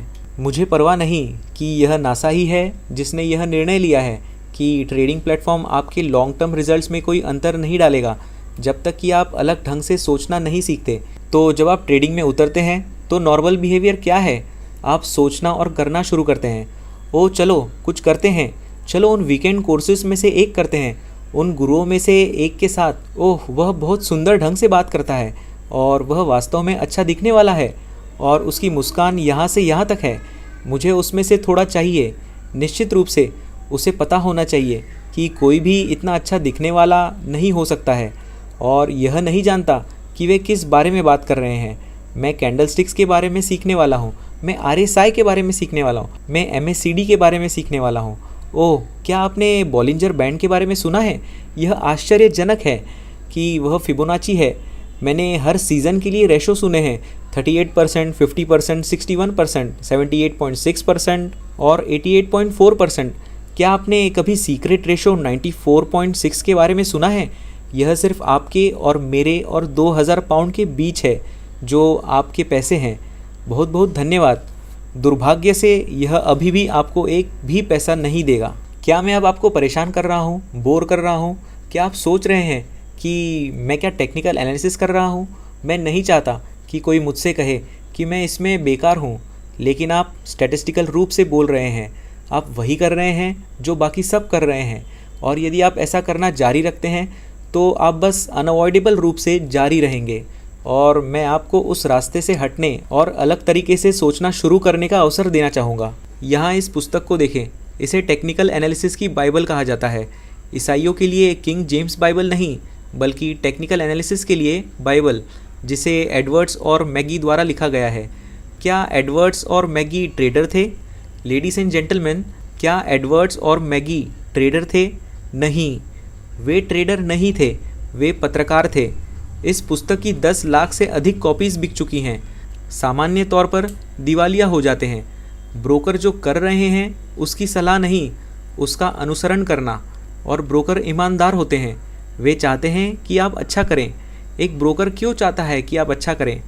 क्योंकि आप जितना बेहतर करेंगे आप उतना ही अधिक ट्रेडिंग करेंगे। आप जितना अधिक ट्रेडिंग करेंगे आप उतना ही अधिक कमीशन देंगे। यह ब्रोकर्स का लॉजिक है। बेशक ब्रोकर चाहते हैं कि आप अच्छा करें। CMC भी इसमें शामिल है। मैं CMC की आलोचना नहीं कर रहा हूँ, लेकिन CMC ट्रेडर नहीं है। मैं ट्रेडर नहीं चुनता हूँ। देखिए, इंडेक्स ट्रेड नहीं कर रहा है, कैपिटल ट्रेडर नहीं है, वे नहीं हैं जहाँ से आपको मार्गदर्शन मिलना चाहिए। निश्चित रूप से टेक्निकल एनालिसिस के बारे में हर तरह से सीखें, लेकिन टेक्निकल एनालिसिस ने कभी किसी को कुछ नहीं बनाया है। आप टेक्निकल एनालिसिस सीखकर ट्रेडिंग से अमीर नहीं बनने जा रहे हैं। संक्षेप में, आपकी समस्या यह नहीं है कि आप टेक्निकल एनालिसिस के बारे में पर्याप्त नहीं जानते हैं। क्या आप इस पर मुझ पर भरोसा करेंगे? आपको किसी टेक्निकल एनालिसिस की आवश्यकता नहीं है। आपको एक गंभीर जांच पड़ताल की आवश्यकता है कि आप ट्रेडिंग करते समय कैसे सोचते हैं। तो चलिए इसके साथ प्रयास करते हैं। मेरा तर्क यह है कि यदि 80 से 90% लोग CFDs की ट्रेडिंग करते समय हार रहे हैं, तो यह एक समर्थक मूल्य समस्या नहीं है, यह एक मानवीय समस्या है। और विशेष रूप से मुझे लगता है कि मैंने पहले इसका उल्लेख किया था। मेरा मानना है कि वे 80-90% पूरी तरह से समझदार लोग हैं, बुद्धिमान, अच्छे दिखने वाले, मुस्कुराते हुए, अच्छी माँ, अच्छे पिता, अच्छे छात्र, अच्छे सब कुछ। वे सिर्फ बकवास ट्रेडर हैं क्योंकि उन्होंने ठीक से सोचना नहीं सीखा है, उन्होंने डर से निपटना नहीं सीखा है। इसलिए मैं जो करना चाहता हूँ, जो मैं प्रस्तावित करना चाहता हूँ, वह यह है कि यदि हर कोई सामान्य है तो कृपया मुझे दिखाएं कि असामान्य कैसे दिखता है। कृपया मुझे दिखाएं कि 10% ट्रेडर या 1% ट्रेडर्स कैसे दिखते हैं। और मुझे लगता है कि इसीलिए आज रात मुझे यहाँ आमंत्रित किया गया है। तो यहाँ एक सामान्य व्यक्ति है। गूगल के अनुसार एक सामान्य व्यक्ति कैसे सोचता है? ठीक है, अगर आप FXCM ब्रोकर के रॉड्री गेज से पूछें, उन्होंने अपने 25,000 ट्रेडर्स पर एक शोध किया जिन्होंने 15 महीने की अवधि में 43 मिलियन ट्रेड्स को एग्जीक्यूट किया था। यहाँ चौंकाने वाली बात यह है कि उन 43 मिलियन ट्रेड्स में वास्तव में हारने वाले ट्रेड्स की तुलना में जीतने वाले ट्रेड्स अधिक थे। हाँ, FXCM ट्रेडर्स, वे अच्छे ट्रेडर्स थे, उनके पास 62% की एफिशिएंसी थी, जो ख़राब नहीं है। समस्या यह है कि जब वे जीतते हैं तो वे औसतन 48 पॉइंट्स जीतते हैं और यह सभी करेंसीज़ की ट्रेडिंग है। लेकिन जब वे हार जाते हैं तो वे 82 पॉइंट्स खो देते हैं। आप देखिए कि यदि यह मेरे ट्रेड्स या आपके ट्रेड्स का एनालिसिस होता और हम कह सकते थे कि संभवतः आपका सप्ताह या महीना ख़राब रहा होगा, लेकिन जब आप 25,000 लोगों और उनके बिहेवियर की जांच करते हैं तो यह दुर्भाग्य नहीं रह जाता। यह एक सैंपल स्पेस है, यह जांच के योग्य है। और यदि यह कुछ ट्रेड्स, 10 ट्रेड्स या 100 ट्रेड्स का एनालिसिस होता तो आप तर्क दे सकते थे कि यह एक छोटा सैंपल स्पेस है। लेकिन 43 मिलियन ट्रेड्स, जिनमें से अधिकांश यूरो डॉलर में एग्जीक्यूट किए गए थे, जो विश्व स्तर पर सबसे अधिक लिक्विड इंस्ट्रूमेंट्स में से एक हैं, यह एक पैटर्न है। मुझे यह कहते हुए गर्व हो रहा है कि मैंने एक पुस्तक लिखी है जो अगले वर्ष प्रकाशित होगी। मुझे प्रकाशक से एक ईमेल मिला जिसमें कहा गया कि यह उत्कृष्ट है। खैर, यह अच्छी खबर है। वास्तव में आप में से जो लोग पुस्तक लिखना पसंद करते हैं उनके लिए एक चेतावनी, मेरे लिए एक पुस्तक लिखना एक अविश्वसनीय रूप से अपने अंदर से पवित्र करने वाला अभ्यास था। मेरे अंदर कुछ ऐसा था जो आपके अंदर उबल रहा है और यह बस कागज़ पर फट गया और मैंने बस लिखा और 2 महीने तक लिखा, इससे पहले कि मुझे पता चले कि मैंने 60,000 शब्द और 200 पेजेस लिखे थे। लेकिन वे आपको कभी नहीं बताते कि एक पुस्तक लिखना वास्तव में केवल आधी लड़ाई है। फिर इसे एडिटिंग करना आता है और फिर आपको यह और वह करना होता है। इससे पहले कि आप समझ पाएँ, आपको पछतावा होने लगेगा कि आपने यह सब लिखा था। लेकिन बुक का शीर्षक मेरी मानसिकता के बारे में बहुत कुछ बता रहा है। सामान्य व्यक्ति एक हारा हुआ व्यक्ति है। मुझे दर्द दिखाओ। क्या आपके पास एक ट्रेडिंग फ़िलॉसफ़ी है? हर कोई एक चार्ट एक्सपर्ट है, हर कोई चार्ट जानता है। अगले साल मार्च में मुझे जॉब में कंटिन्यू रहने के लिए बताया गया था, इसलिए 2005 में CNN द्वारा मेरा इंटरव्यू लिया गया था और वे जानना चाहते थे आपके ट्रेडर्स, आपके क्लाइंट्स कैसे ट्रेडिंग करते हैं। उस समय तक मैंने केवल 5 साल काम किया था। मेरे पास तब सिर्फ 5 साल का अनुभव था। 15 साल पहले खुद को देखना भयानक है। ओ भगवान, काश मैं अब भी वैसा ही दिखता। और मैंने कहा कि समस्या यह है कि लोगों को बियर ट्रेंड में लो स्तर ढूंढना पसंद है, लोगों को बुल ट्रेंड में टॉप खोजना पसंद है। जब मैं यहाँ आया तो कुछ लोग पूछ रहे थे कि आपको क्या लगता है कि क्रैश कब आ रहा है। मैंने कहा, कौन सा क्रैश? मुझे नहीं पता कि कोई गिरावट आने वाली है या नहीं। आप किस क्रिस्टल बॉल को देख रहे हैं? क्योंकि मैं ऐसा बाज़ार देख रहा हूँ जो लगातार ऑल टाइम हाई स्तर पर पहुँच रहा है। निश्चित रूप से अगर बाज़ार में गिरावट हो तो हम गिरावट के बारे में बात करेंगे। जब बाज़ार अपने ऑल टाइम हाई स्तर पर पहुंच रहा हो तो हम गिरावट के बारे में बात नहीं करेंगे। लोग सोचते हैं कि एक ट्रेंड में हर रिएक्शन एक नई ट्रेंड की शुरुआत है। मैं रात भर वहां बैठकर बाज़ार को देखता रहता हूं, गिरता या बढ़ता। और हमारे ग्राहक निश्चित रूप से जैसे ही बाज़ार थोड़ी सी भी दूसरी दिशा में टिक जाता है, वे ढेर हो जाते हैं, जैसे कि ट्रेंड अब बदल गया है। इसलिए मेरा तर्क यह है कि लोग आमतौर पर तब भयभीत होते हैं जब वे आशावान होते हैं, और वे तब आशावान होते हैं जब वे भयभीत होते हैं। तो मैं इसे एक क्षण भर में समझाऊंगा। अब नॉर्मल बिहेवियर क्या है? मैं अपने नुकसान को जारी रहने दे रहा हूँ। मैं ऐसा क्यों कर रहा हूँ? मैं अपने आप से क्या कह रहा हूँ? खैर, मैं अपने आप से कह रहा हूँ कि मुझे उम्मीद है कि यह बाज़ार बदल जाएगा और मेरे हिसाब से चलने लगेगा। लेकिन असली कारण यह है कि मैं दर्द से बचना चाहता हूँ। हमारे पास एक मस्तिष्क है जो लाखों साल पुराना है और इसका एक प्राथमिक कार्य यह है आपको हर कीमत पर जीवित रखना और वैसे यह भी सुनिश्चित करना कि आपको कभी भी कोई दर्द ना हो। कुछ लोग विशेष रूप से मनोवैज्ञानिक इसे अहंकार कहते हैं। यह सुनिश्चित करना चाहता है कि आप अपने पर्यावरण संरक्षण को अपने मन की स्थिति बनाए रखें जहाँ सब कुछ गुलाबी और अच्छा है। इसलिए आप दर्द से बचने के लिए कुछ भी करेंगे। आप नहीं, बल्कि यह चीज़ यहाँ है और इससे कोई फ़र्क नहीं पड़ता कि मैं आपके सामने कौन सा सिनारियो पेश करता हूँ। मैं अपना नुकसान होने दे रहा हूँ क्योंकि इंडिकेटर ऐसा कहता है या फिबोनाची ऐसा कहता है, लेकिन वास्तव में आप दर्द से बचना चाहते हैं। मैं अपना प्रॉफिट ले रहा हूँ क्योंकि अरे आप प्रॉफिट लेने से दिवालिया नहीं हो सकते। फिर भी यह अभी भी आप दर्द से बच रहे हैं क्योंकि आप इस विचार से नफरत करते हैं कि बाज़ार आपके कुछ प्रॉफिट को वापस ले जाएगा। कुछ ही देर में मैं आपको अपना एक चार्ट दिखाने जा रहा हूँ जिसमें मैंने यहाँ ख़रीदा। मैंने यहाँ बेचा, लेकिन मैंने कितना कमाया और मैंने कितना खोया, मैं जीत रहा हूँ, इसलिए मैं अपनी पोजीशन साइज़ कम कर रहा हूँ। आप ऐसा क्यों करेंगे? क्योंकि मैं अब इसे आसान बनाना चाहता हूँ।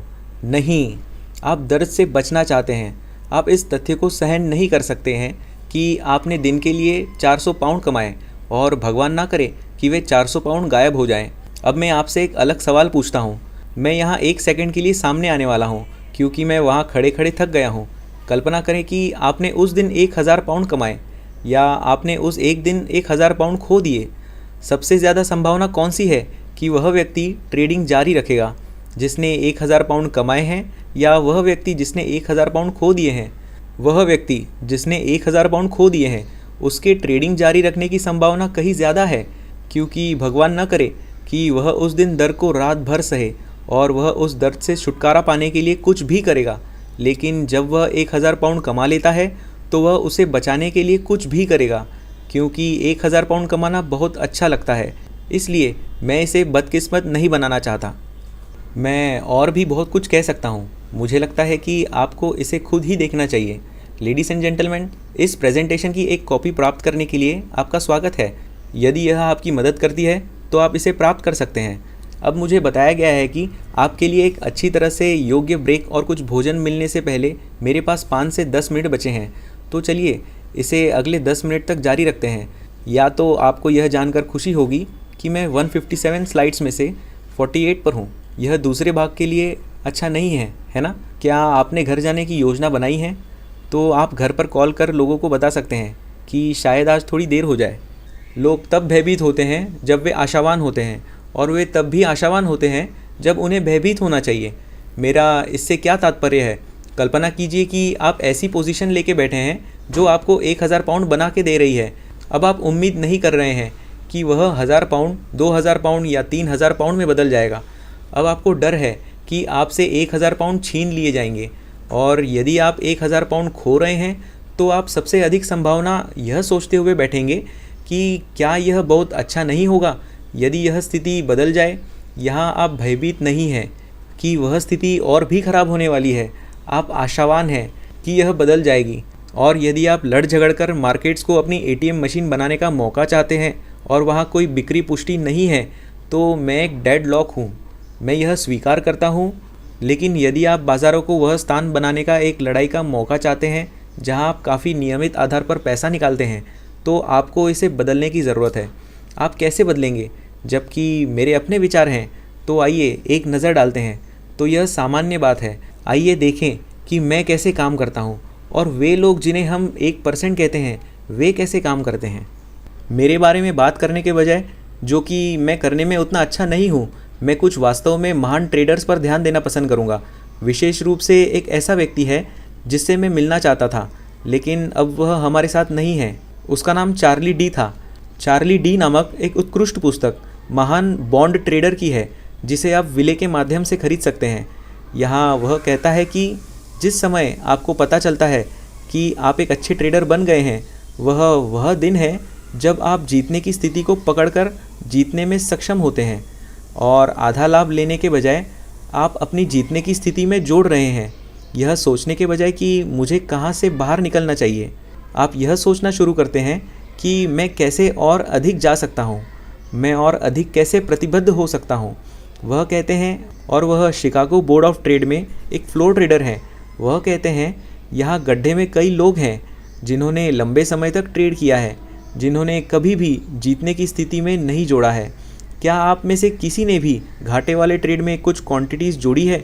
निश्चित रूप से हमने जोड़ी हैं। आपने 20 पर ख़रीदा और फिर यह 10 पर चला गया। आप सोच रहे हैं कि यह 20 पर अच्छा लग रहा था, लेकिन यह 10 पर और भी बेहतर लग रहा है। लेकिन हम में से कितनों ने 20 पर ख़रीदा है और फिर 30 पर और ख़रीदा है और 40 पर और ख़रीदा है और 50 पर और ख़रीदा है? अब उठाए गए हाथ कम होते जा रहे हैं, और निश्चित रूप से दूर दूर तक ऐसे लोग नहीं होंगे जिन्होंने ऐसा किया है, और आपके लिए अच्छा है। लेकिन जीतने वाले ट्रेड में भावनात्मक रूप से और क्वांटिटीज़ जोड़ना बहुत कठिन है। हारने वाले ट्रेड्स में जोड़ना बहुत आसान है, क्योंकि आपको लगता है कि आप उसे वापस पा रहे हैं, और आपको लगता है कि आप कुछ ऐसा खरीद रहे हैं जो सस्ता है। और जब हमने ट्रेडिंग के बारे में सीखना शुरू किया तो हमें क्या बताया गया था? हमें बताया था कि कम पर खरीदें और उच्च पर बेचें। संभवतः मानव जाति के इतिहास में कभी भी दी गई सबसे महंगी सलाह है यह, क्योंकि हर बार जब मैंने कम पर खरीदा तो यह हमेशा नीचे गया, और हर बार जब मैंने इसे उच्च पर शॉर्ट करने की कोशिश की तो यह हमेशा और भी ऊपर जाता था। नहीं, मैं ऊंचे दाम पर खरीदना और उससे भी ऊंचे दाम पर बेचना पसंद करता हूँ, और मुझे कम दाम पर बेचना और उससे भी कम दाम पर खरीदना पसंद है।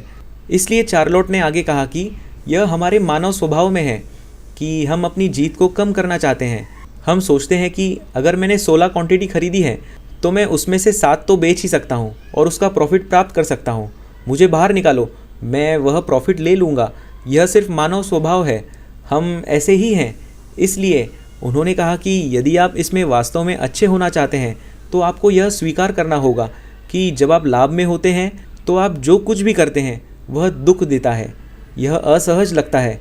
यदि आप किसी ऐसी पोजीशन में हैं और यह असहज महसूस नहीं कराता है तो आप शायद काफ़ी बड़ा दांव नहीं लगा रहे हैं। मैं दोहराना चाहता हूँ कि जब आप अच्छे ट्रेडर होते हैं तो आप जो कुछ भी करते हैं वह आपको कष्ट देता है, और मैं हाथ पर तमाचा लगने या निचले हिस्से पर तमाचा लगने की बात नहीं कर रहा हूँ। ठीक है, आप जानते हैं कि यदि यह असहज महसूस नहीं होता है तो संभवतः आप अपनी पोजीशन साइज को पर्याप्त रूप से नहीं दबा रहे हैं। यह मेरे शॉर्ट के ओपन ट्रेड से एक स्नैपशॉट है। यह प्रॉफिट में 1 लाख पाउंड होने के बराबर है। यह सामान्य सोच का परिणाम नहीं है। देखें कि मैं यहाँ क्या कर रहा हूँ। बाज़ार में जो मेरी पहली एंट्री थी वो अब 25,135 पर कारोबार कर रही है, लेकिन मेरी पहली एंट्री 25,458 पर थी। लेकिन जैसे जैसे बाज़ार गिरता है मैं अपनी जीत की स्थिति में जोड़ता रहता हूँ। ज़्यादातर लोग क्या करते हैं जब वे जीतने की स्थिति में होते हैं? अब मुझे जवाब पता है, क्योंकि मैं 10 साल तक बैठकर यह देख रहा हूँ। जब आप जीतने की स्थिति में होते हैं तो आप क्या करते हैं? मेरा मतलब है कि यहाँ मेरा मजाक उड़ाएं, आधा लाभ लें, थोड़ा और आगे बढ़ें, स्टॉप लॉस नीचे।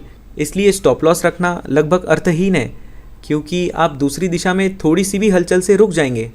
लोग आधा लाभ लेने में महान हैं, वे आधा नुकसान लेने में महान नहीं हैं। हम थोड़ा लाभ घर ले जाना पसंद करते हैं क्योंकि यह अच्छा लगता है। ऐसा लगता है कि हम सही काम कर रहे हैं। मैं अपने ओपन प्रॉफिट्स में से कुछ खोने का जोखिम क्यों उठाऊंगा? मैं लाभ कमाकर दिवालिया नहीं हो सकता कभी भी। यही तो ये किताब मुझे बता रही है। अब जब तक मेरे पास 10 या 20,000 पाउंड्स के ओपन प्रॉफिट्स की स्थिति है तब तक यह अनगिनत बार शून्य में बदल जाएगा। मेरी trading philosophy, ladies and gentleman, मेरी ट्रेडिंग फिलॉसफी यह है कि मैं कभी भी अधिकतम लाभ क्षमता पर बाहर नहीं निकलूँगा, और यही एकमात्र कारण है कि मैं अभी भी इस स्थिति में चल रहा हूँ। वास्तव में यह आपदा नहीं होगी, मैं अभी भी इसे चला रहा हूँ। लेकिन इस मामले में मैं कहाँ से बाहर निकला? क्या मैं पूर्ण अधिकतम लाभ क्षमता पर बाहर निकला? नहीं, मैं निश्चित रूप से नहीं निकला। अब यह उस बिंदु पर आ गया है जहाँ मुझे शायद एक ब्रेक लेने की आवश्यकता है। इसलिए मुझे लगता है कि मैं यहाँ इस स्लाइड के साथ ऐसा करना चाहूँगा, और फिर हम ब्रेक के बाद आगे बढ़ेंगे। प्रॉफिटेबल ट्रेडिंग के लिए मानसिक आधार यह है कि क्या आप वह करने के लिए तैयार हैं जो 90% लोग नहीं करते हैं? और निश्चित रूप से इसका उत्तर है हाँ। निश्चित रूप से मैं ऐसा करने के लिए तैयार हूँ। मैं प्रॉफिट के लिए कुछ भी करूँगा। लेकिन वास्तव में आप पूरी तरह से समझ नहीं पाते हैं कि क्या आवश्यक है। इसमें बहुत आत्मनिरीक्षण की आवश्यकता होती है, जिसे मैं दूसरे भाग में कवर करूँगा। लेकिन मैं अपने सबसे ख़राब आदतों से अवगत हूँ, मैं अपने कमज़ोरियों से भी अवगत हूँ, और मेरे पास उनका प्रतिकार करने की एक दिनचर्या है। मैं लगातार खुद को आगे बढ़ाता हूँ। आप कभी भी 100, 200, 300 पाउंड प्रति पॉइंट का ट्रेड नहीं कर सकते हैं जब तक कि आप लगातार सीमा को आगे नहीं बढ़ाते हैं। यहाँ कुछ लोग हैं जो 50 वर्ष से अधिक उम्र के हैं, जिनमें मैं भी शामिल हूँ। अब आपके डिनर के लिए एक दिलचस्प कहानी है। मैं मानता हूँ कि यहाँ अधिकांश लोगों के पास ड्राइविंग लाइसेंस है, और मैं मानता हूँ कि यहाँ के कई लोग कई सालों से गाड़ी चला रहे हैं, और हम सभी अपने आप को अच्छा ड्राइवर मानते हैं। और मैं सोचता था कि मैं एक अच्छा ड्राइवर हूँ। मेरा मतलब है कि मैं 17 साल की उम्र से गाड़ी चला रहा हूँ, जो एक चमत्कार है, क्योंकि आपको 18 साल की उम्र तक बहुत अधिक गाड़ी चलाने की अनुमति नहीं होती है। मुझसे मत पूछिए कैसे, लेकिन यह एक सच्चाई है। और अब मैं 50 साल का हूँ, और इसलिए मैं 33 सालों से गाड़ी चला रहा हूँ। और फिर मेरे दोस्त ने फैसला किया कि वह मुझे जन्मदिन के लिए एक उपहार देना चाहता है। वह उन लाल छोटे दिनों में से एक था जहां आप रेस कोर्स पर जाते हैं। आप कोई भी लाल अक्षर वाले हो सकते थे, लेकिन यह था कि आपको कुछ बहुत तेज़ कारें चलाने को मिली। और तब मुझे एहसास हुआ कि मैं कितना बुरा ड्राइवर हूँ, क्योंकि जब वास्तव में गाड़ी चलाने की बात आती है तो आप इंग्लैंड में क्या कहते हैं, पेडल को मेटल तक। हाँ, यह सही कहावत है। जब आप वास्तव में एक्सीलेटर दबाते हैं और आप M6 पर सीधे आगे नहीं बढ़ रहे होते हैं, बल्कि आपको मोड़ और घुमाव मिलते हैं, तब आपको पता चलता है कि आप वास्तव में कितने बुरे ड्राइवर हैं। इसलिए हम वास्तव में कुछ अच्छा किए बिना 30 वर्षों तक कुछ कर सकते हैं, और आप अगले 30 वर्षों तक ट्रेडिंग के इस रास्ते पर चलते रह सकते हैं। लेकिन इस बात की बहुत अधिक संभावना है कि आप अपनी अधिकतम क्षमता को कभी पूरा नहीं कर पाएंगे, जब तक कि आप, मैं यह ना कहूँ कि चार्ट को इतना घूरना बंद कर दें और एक बहुत ही अलग मानसिकता विकसित करना शुरू करें। मैं आपको एक आइडिया देता हूँ कि मैं किस प्रकार के टेक्निकल एनालिसिस का उपयोग करता हूँ। मुझे लगता है कि संभावना अधिक है कि आपने उस प्रकार के टेक्निकल एनालिसिस के बारे में कभी नहीं सुना होगा, और इसलिए मैं आपको उस प्रकार की तैयारी का एक नमूना देता हूँ जो मैं करता हूँ। एक ट्रेडिंग डे से पहले तर्क के लिए कहें कि यह रविवार की रात है और मैं सोमवार को ट्रेडिंग की तैयारी कर रहा हूँ। मैंने एक टेक्निकल एनालिसिस विकसित किया है जिसे मैंने सिनारियो एनालिसिस कहा है। सिनारियो एनालिसिस एक ऐसी चीज़ है जिसका मैंने स्वयं आविष्कार किया है। मैंने कभी किसी को इस पर चर्चा करते, बात करते या इसका उपयोग करते नहीं सुना। मैं आपको सिनारियो एनालिसिस से मेरा क्या मतलब है इसकी एक अवधारणा देता हूँ। डाउ जोन्स इंडेक्स में सिनारियो की कल्पना करें। ये कुछ भी हो सकता था जिस पर मैंने शोध किया है। मान लीजिए कि शुक्रवार का कारोबार गुरुवार के हाईएस्ट लेवल से ऊपर कारोबार करने में असमर्थ था। इसलिए जैसा कि आपने वीकेंड में देखा, शुक्रवार का बाजार कारोबार कैसा था वर्सेस गुरुवार को ये कैसा कारोबार कर रहा था। और यदि शुक्रवार के दौरान डाउ गुरुवार को देखे गए हाईएस्ट लेवल से ऊपर जाने में असमर्थ था, तो इसका सोमवार को आप जो उम्मीद कर सकते हैं उस पर गंभीर प्रभाव पड़ता है। मेरे रिसर्च से पता चलता है कि 95% संभावना है कि सोमवार के दौरान डाउ शुक्रवार को देखे गए लोएस्ट लेवल तक नीचे कारोबार करेगा और ज़्यादातर मामलों में कम कारोबार करेगा। अब वह आंकड़े किस पर आधारित हैं? यह 2008 से 2019 तक के चार्ट पर डाउ जोन्स के मैनुअल एनालिसिस पर आधारित है। मुझे पता है पिछले साल 24 बार ऐसा हुआ है जहां मैं सोमवार को ट्रेडिंग सेशन में जाने से पहले देख सकता था कि डाउ शुक्रवार के ट्रेडिंग सेशन के दौरान गुरुवार के हाईएस्ट लेवल से ऊपर कारोबार करने में असमर्थ था, और उन 24 घटनाओं में से 21 में बाजार ने शुक्रवार के लोएस्ट लेवल से नीचे कारोबार किया। अब क्या यह डेटा क्रंचिंग है? क्या यह टेक्निकल एनालिसिस है? मुझे नहीं पता, इसे आप जो चाहें कहें। लेकिन जब मैं सोमवार को ट्रेडिंग सेशन में जाता हूँ तो मैं टेक्निकल एनालिसिस को उसी तरह जानता हूँ जैसे आप टेक्निकल एनालिसिस को जानते हैं। मैं पैटर्न्स जानता हूँ, मैं ट्रेंड लाइन जानता हूँ, मैं रेशोस जानता हूँ, मैं daily high, weekly high, daily low, weekly low जानता हूँ। लेकिन इस ज्ञान से लैस कि बाजार के सिनारियो एनालिसिस में जो कुछ हुआ है उसके आधार पर कैसे प्रतिक्रिया की है, मैं खुद को बाजार में रखने की स्थिति में हूँ और उम्मीद है कि इसका लाभ उठाऊंगा। और अगर मैं उन खाली समय में से एक में भाग रहा हूँ जब यह काम नहीं करता है, तो स्टॉप लॉस बाकी का ख्याल रखेगा। जिस फ्रेमवर्क के साथ मैं काम करता हूँ, आप देखिए, मैंने अपने हर इंच के साथ, अपने हर डीएनए के साथ इसे स्वीकार किया है कि मुझे बिल्कुल पता नहीं है कि अगला ट्रेड मेरे जीवन का सबसे अच्छा ट्रेड होगा या यह एक छोटा नुकसान होगा। कोई विचार नहीं। शायद यह अब वह क्षण है जहां मैं आपको बताता हूं कि हर बार जब मैं एक ट्रेड में जाता हूं तो मैं मजाकिया रूप से जाता हूं। मैं यह सोचकर जाता हूं कि यह एक अद्भुत ट्रेड होगा और मैं इसे हर पॉइंट के लिए निचोड़ना चाहूँगा कि मैं इसे बाहर कैसे निकल सकता हूँ। अगर ये मेरे विपरीत जा रहा है तो मैं हमेशा काफ़ी परेशान और निराश होता हूँ जब मेरा स्टॉप लॉस हिट हो जाता है और ट्रेड का परिणाम कुछ भी नहीं निकलता है।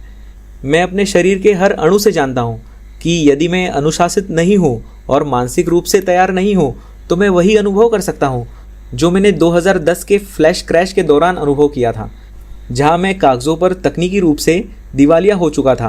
पिछले दशक में मैंने जो भी पैसा ट्रेडिंग से कमाया था वह अंततः अस्तित्व से मिट गया, और इसका एकमात्र कारण भगवान की कृपा से या उस दिन मेरे देखभाल करने वाले किसी और की कृपा से ब्रोकर का automated stop loss system execute ही नहीं हुआ और आप में से जो लोग उस दिन को याद करते हैं, और हम में से कुछ लोग बहुत स्पष्ट रूप से याद करते हैं, आपको पता होगा कि फ्लैश क्रैश वास्तव में केवल कुछ सेकंड तक चला।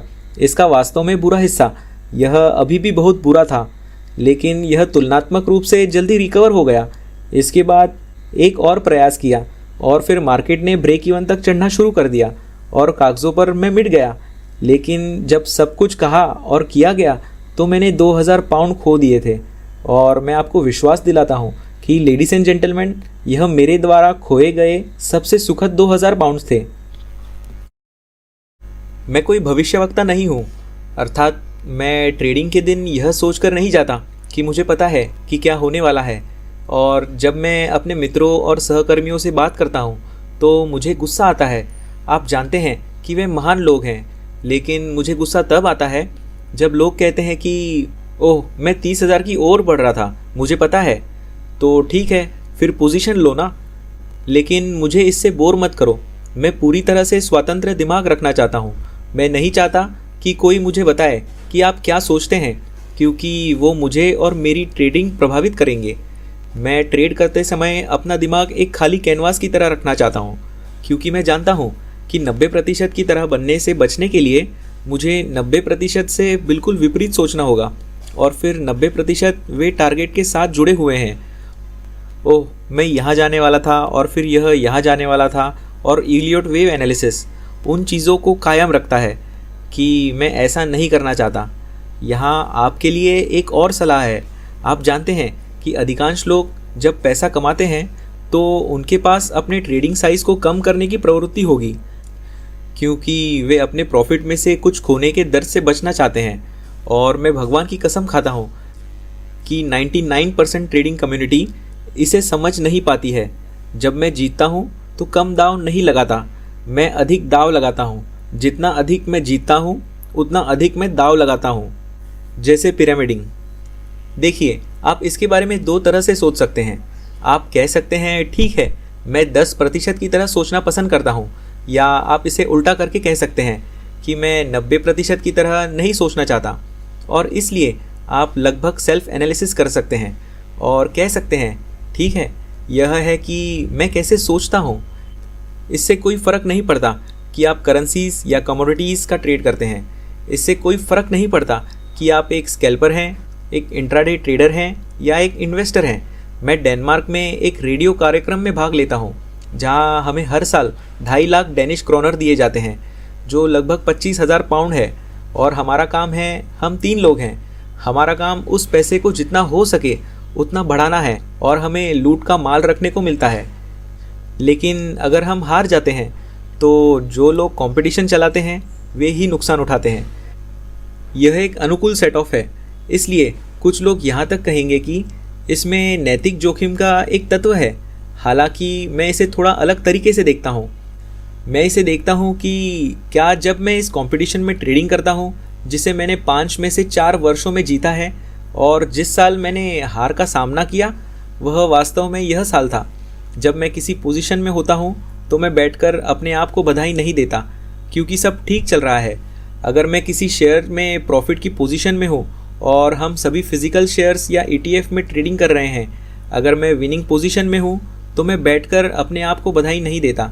नहीं, मैं उस पोजीशन साइज़ को और बड़ा करना चाहता हूँ। और हाँ, कई बार ऐसा हुआ है जब मैं किसी पोजीशन में था जो ठीक चल रही थी और फिर मार्केट रेगुलेटर्स एक अनएक्सपेक्टेड मोड़ ले लेते हैं और अचानक मेरी यह विनिंग पोजीशन 5,000 पाउंड के प्रॉफिट तक घट जाती है, क्योंकि हम लेवरेज के साथ ट्रेडिंग नहीं कर रहे हैं। इसलिए यह वर्षों की तुलनात्मक छोटी मात्रा है। जो मैं चाहता था ऐसा इसलिए है क्योंकि मैंने खाते को 10, 15, 20% तक बढ़ाया है। इसलिए हम एक वर्ष में 200% प्रॉफिट के बारे में बात नहीं कर रहे हैं। लेकिन ऐसा इसलिए है क्योंकि मैंने अपनी पोजीशंस में कंपाउंडिंग की है। इसलिए जब मैं जीतने वाली पोजीशन में होता हूँ तो मैं 90% की तरह नहीं सोचता। मैं वहाँ बैठकर यह नहीं सोचता कि मुझे कब बाहर निकल जाना चाहिए। मैं यह कभी नहीं सोचता कि मुझे कब बाहर निकल जाना चाहिए। ओह, क्या आपने देखा कि बाज़ार थोड़ा नीचे चला गया है, तो क्या मुझे अब बाहर निकल जाना चाहिए? नहीं, बिल्कुल नहीं। मैं सोचता रहता हूँ कि मैं इस पोजीशन साइज़ को कैसे बढ़ा सकता हूँ ताकि मैं और भी अधिक प्रॉफिट बना सकूं। आप देखिए, मैं आपको एक महान व्यक्ति की बहुत ही रोचक कहानी बताना चाहता हूँ। मैं ट्रेडिंग के महान लोगों में से एक नहीं हूँ, वह ट्रेडिंग के महान लोगों में से एक है। उनका नाम रिचर्ड डेनिस है। उनका आज रात एक बार उल्लेख किया जा चुका है और अब उनका एक और बार उल्लेख होने वाला है। लेकिन यह वह नहीं है जो वह कहते हैं, बल्कि यह है कि लोग उनके बारे में क्या कहते हैं। आप रिचर्ड डेनिस को देखिए, वह सोयाबीन के ट्रेडर थे और वे उनके बारे में कहते हैं कि जब बाकी सभी लोग यूएस एग्रीकल्चरल कमीशन द्वारा फसल रिपोर्ट पढ़ने में लगे हुए थे, रिचर्ड डेनिस ने कहा कि मुझे इस बात की परवाह नहीं है कि फसल रिपोर्ट क्या होने वाली है। आप देखिए, आप उन्हें डेथ इंस्टिंक्ट या इरोस और थैनाटोस पर प्रकाशन के साथ पाएंगे। फिर वह इस बारे में पाएंगे कि फसल रिपोर्ट अच्छी होगी या बुरी, क्योंकि रिचर्ड डेनिस ने महसूस किया कि एक बार खबर बाहर आ गई तो खबर बाहर आ गई, लेकिन आप उसके बाद कैसी प्रतिक्रिया करते हैं। हम आपके जीतने वाले ट्रेडर और हारने वाले ट्रेडर के बीच बहुत बड़ा अंतर कर देंगे। अब मैं यह कहता हूँ और आप सोचते हैं कि हाँ, वह डैन है जो यहाँ आ रहा है और उसने खरीदा है ब्ला ब्ला ब्ला, वह इसे पुरानी बात कह रहा है। लेकिन जब दुनिया के सर्वश्रेष्ठ ट्रेडर में से एक यह कहते हैं, शायद तब इसमें थोड़ी वैधता होती है। शायद तब आप बैठेंगे और ध्यान देंगे, क्योंकि ये मेरे शब्द नहीं हैं, ये ट्रेडिंग के ऑल टाइम दिग्गजों में से एक के शब्द हैं। वह कहते हैं कि थोड़ा कम टेक्निकल एनालिसिस और थोड़ा अधिक आत्मनिरीक्षण, आपके दिमाग में क्या चल रहा है, और इससे कोई फ़र्क नहीं पड़ता। जैसा कि मैंने पहले कहा कि आप 5 मिनट के चार्ट पर ट्रेड कर रहे हैं या आप एक निवेशक हैं। यदि आपने कोई स्टॉक खरीदा है तो इस बात पर विचार क्यों नहीं करते कि आप कहाँ से बाहर निकलने वाले हैं। पोजीशन साइज़ में थोड़ा सा क्यों नहीं जोड़ते, स्थिति को थोड़ा बड़ा क्यों नहीं करते। क्यों? क्योंकि तब आपको डर लगता है कि बाज़ार ने आपको जो दिया है वह आपसे छीन लेगा। अच्छा, क्या यह हम सभी के साथ नहीं हुआ है? आप देखते हैं कि जीतने वाले ट्रेड में और क्वांटिटीज़ जोड़ना सबसे अच्छी ट्रेडिंग मेडिसिन है। जो 90% लगातार कर रहे हैं, 90% को अपने खोने वाले ट्रेड्स में जोड़ना पसंद है। क्यों? सच है ना? अगर यह 50 पर एक अच्छी खरीद थी तो यह 40 में और भी बेहतर खरीद होनी चाहिए, है ना? क्योंकि हम सभी को एक अच्छा सौदा पसंद है। आप में से कितने लोग शनिवार की सुबह सुमो बाज़ार में जाते हैं और सोचते हैं, ओ माय गॉड, फिलटेल्स ऑफ़र पर है, चिकन ऑफ़र पर है आज रात भी। मान लीजिए कि आप एक आदमी हैं और आपको इसके बाद थोड़ा खाना खाने के लिए बाहर जाना है। अगर खाना यहाँ पर पर्याप्त अच्छा नहीं था तो आप जाते हैं। क्या आप जानते हैं कि उस रेस्टोरेंट में उन्हें एक की कीमत पर 2 पिज़्ज़ा मिलते हैं? चलो वहाँ चलते हैं। अगर आपके पास आज और कल के 2 गुना महंगा पिज़्ज़ा खरीदने के बीच विकल्प हो तो क्या आप उसके लिए जाएंगे? नहीं, आप नहीं जाएंगे। आप आधे दाम वाले पिज़्ज़ा को पसंद करेंगे। हम उन चीज़ों को पसंद करते हैं जहां हमें लगता है कि हम सस्ते में खरीद रहे हैं। लेकिन जिस उद्योग में हम अपना जीवन यापन करने की कोशिश कर रहे हैं, उसमें एक विकृत बात यह है कि आज कोई चीज़ खरीदना अधिक समझदारी भरा है, क्योंकि आज वह कल की तुलना में अधिक महंगी है। इसे ट्रेंड कहा जाता है। लेकिन हम में से कोई भी आज 5 पाउंड पर शेयर नहीं खरीदना चाहता। अगर कल यह 4.5 पाउंड था, लेकिन आप 4 पाउंड पर शेयर खरीदना पसंद करते हैं अगर कल यह 4.5 पाउंड था, क्योंकि आपको लगता है कि मुझे यहाँ सस्ता सौदा मिल रहा है। लेकिन दुखद सच्चाई यह है कि फाइनेंशियल मार्केट एक सुपरमार्केट नहीं है। यह उस तरह से काम नहीं करता है। अगर यह सुपरमार्केट में सस्ता है तो हर तरह से आपको मेरा आशीर्वाद है कि आप चाहे तो लोड कर सकते हैं। लेकिन कृपया फाइनेंशियल मार्केट में लोड ना करें, क्योंकि कुछ आज कल की तुलना में सस्ता है तो यह काम करने का तरीका नहीं है। और 10 साल तक मैं बैठकर लोगों को ठीक यही करते देखता रहा। 10 साल तक मुझे लोगों का कट्टर ज़िद्दी होना देखना सहन करना पड़ा कि डाउ नीचे जा रहा है और लोग खरीदते जा रहे हैं, बार बार बार बार बार बार। ऐसा क्यों? क्योंकि वे इस भ्रम में जी रहे थे कि अगर कल अच्छा था तो आज और भी बेहतर होना चाहिए। यह वास्तव में वही है जो आप बनना चाहते हैं। मुझे नहीं लगता कि आप ऐसा करते हैं, और सर्वश्रेष्ठ ट्रेडर्स निश्चित रूप से ऐसा नहीं करते। वे अपनी जीत की पोजीशन में ऐड करने के लिए बदनाम थे। बदनाम। मैं यहाँ एक पल के लिए स्क्रिप्ट से हटकर जाऊँगा और मैं आपको एक अच्छी कहानी बताऊँगा। आप देखिए, उन्होंने ट्रेडर्स को काम पर रखा था उनका अपने एक सहयोगी विलियम एखार्ट के साथ विवाद था। विलियम एखार्ट वे गणित के प्रोफेसर हैं, शानदार ट्रेडर, शानदार दिमाग, और उन्होंने यह शर्त लगाई थी कि आप एक ट्रेडर के रूप में पैदा हुए हैं, आप ट्रेडिंग नहीं सिखा सकते। आप या तो एक ट्रेडर के रूप में पैदा हुए हैं या आप एक ट्रेडर नहीं हैं। और मुझे नहीं पता कि उनमें से किसने कहा नहीं, यह सिखाया जा सकता है। उन्होंने कहा ठीक है, चलो शर्त लगाते हैं, चलो पता लगाते हैं, चलो कुछ ट्रेडर्स को काम पर रखते हैं और इस शर्त को एक और बार हमेशा के लिए सुलझाते हैं। इसलिए हम कुछ लोगों को लाने जा रहे हैं। हम उन्हें हमारे मनी मैनेजमेंट और हमारी एंट्री टेक्निक्स में प्रशिक्षित करने जा रहे हैं। और उनके पास जो टेक्निक्स थी वे बहुत जटिल हैं, अत्यधिक जटिल हैं। वैसे यह सार्केज़म है। उनकी एंट्री टेक्निक्स थी कि यदि बाज़ार पिछले 20 दिनों के हाईएस्ट लेवल पर कारोबार करता है तो वह आपका बाइंग सिग्नल है। हाँ, यह उससे अधिक सरल नहीं है। अर्थात यदि बाज़ार पिछले 20 दिनों के हाईएस्ट लेवल पर है तो खरीदें, और यदि बाज़ार पिछले 20 दिनों के लोवेस्ट लेवल पर है तो बेचें।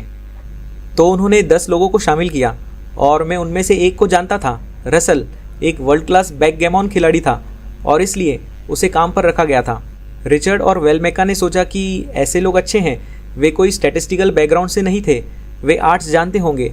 और मैं रोज़लिन को जानता था जब वह लंदन में था, और उसने कहा क्या आप जानते हैं कि टर्टल ट्रेडर्स होने के बारे में सबसे बुरी बात क्या थी?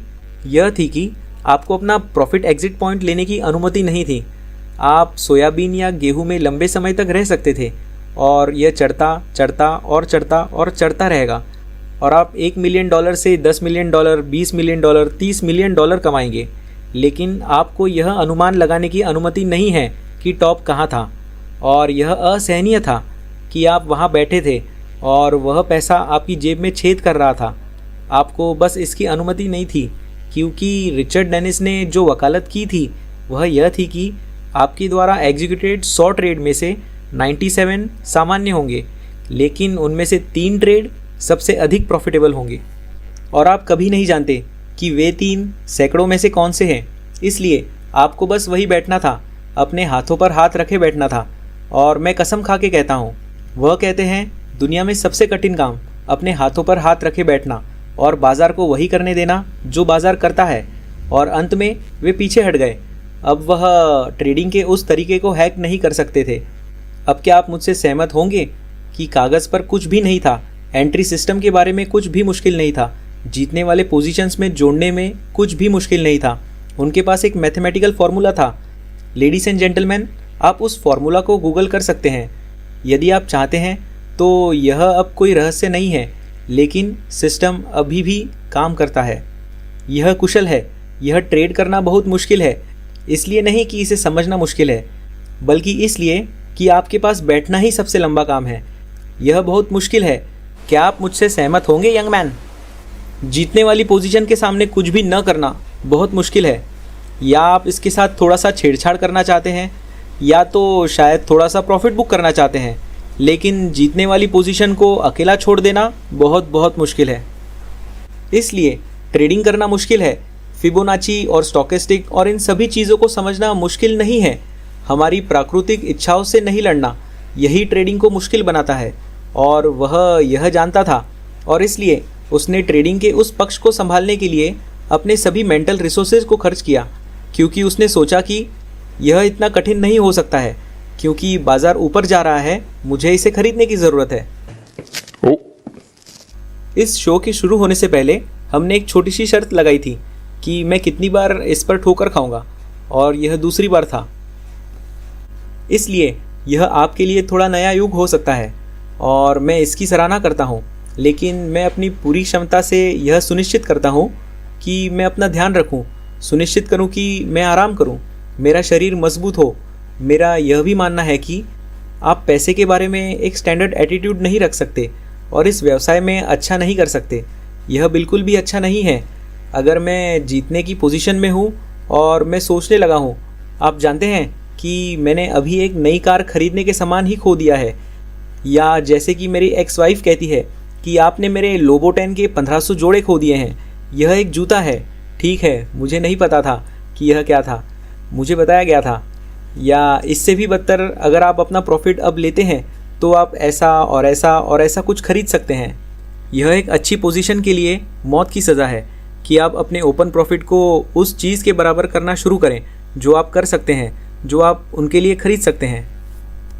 तो आप उन फियर्स को कैसे मित्र बना सकते हैं जो हमारे अंदर होते हैं, उन अनकंफर्टेबल फीलिंग से जो हमारे अंदर होती हैं। मैं अब आपको एक तस्वीर दिखाने जा रहा हूँ और मैं उसे 30 सेकंड के लिए ऐसे ही रहने दूंगा और मैं चाहता हूँ कि आप कल्पना करें कि आप वहाँ हैं। क्या आप इसके साथ ठीक हैं? यह कोई भयानक तस्वीर नहीं है। कल्पना कीजिए, क्या आप इसे अपने पेट में महसूस कर सकते हैं? आप वहाँ हैं। हाँ, यह वर्टिकल है। यह मूवी सीन नहीं है। यह फोटोग्राफी ट्रिक नहीं है। यह असली है। यह एलेक्स हैनन क्लैंग इल कैप है, योसमाइट नेशनल पार्क में। मुझे नहीं पता कि आप इसके बारे में कैसा महसूस करते हैं, लेकिन उन तस्वीरों को देखना मेरी तैयारी का हिस्सा है और फिर यह मेरी तैयारी का अगला कदम है। और यह तैयारी है जो मैं सुबह करता हूँ। और अगर मेरे पास चार्ट देखने और तैयार होने के बीच विकल्प है तो आप जानते हैं मेरे रेशोज़ ये सभी चीज़ें कर रहे हैं। या मेरे पास मेंटल एनालिसिस के लिए समय है। मेंटल एनालिसिस 100 में से 100 बार काम करता है और जिस तरह से मैं इसे करता हूँ तो यह मेरे लिए एक ट्रेड शीट का उदाहरण है। मैं यहाँ केवल यह समझाने के लिए आ रहा हूँ कि आप यहाँ जो देख रहे हैं वह यह है कि दिन के दौरान मेरे प्रॉफिट एंड लॉसेस हैं -25,000 pound, -10,000 pound, +57,000 pound, +20,000 pound, +20,000 pound. तो इसमें कुछ बहुत बड़े प्रॉफिट्स हैं और कुछ बहुत बड़े लॉसेस भी हैं। लेकिन अधिक दिलचस्प बात यह है कि उदाहरण के लिए यहाँ एक है, मैंने +20,000 पाउंड्स खो दिए लेकिन मैंने इससे केवल 8,000 पाउंड कमाए। तो मेरे पास एक प्रिंट हाउस है जहाँ मैं रहता हूँ जिसने इनमें से कुछ लिया है। और अगर मुझे आपको अपना लैपटॉप दिखाने की अनुमति दी गई है तो आप देखेंगे कि मेरे पास लगभग 1300 स्लाइड्स वाला एक पावर पॉइंट प्रेजेंटेशन है। उन सभी स्लाइड्स में मेरे पिछले ट्रेड्स को हैंड रिटन नोट्स के साथ दिखाया गया है जिन्हें मैंने स्कैन किया है। इसलिए मुझे उन ट्रेड्स को प्रिंट करने के लिए एक प्रिंट हाउस मिला। मुझे लगता है कि आप इसे एक फ्री साइज़ कहते हैं। इसलिए मैं उन स्लाइड्स में से 20-30 का चयन करूँगा। यह एक बड़ा ढेर है जिसमें से मैं चुन सकता हूँ। इसलिए मैं सुबह इनमें से 20-30 स्लाइड्स लूँगा। जैसे कि मैंने बताया, तैयारी करूँगा और मैं खुद को याद दिलाऊँगा कि मैं क्या हासिल करने की कोशिश कर रहा हूँ।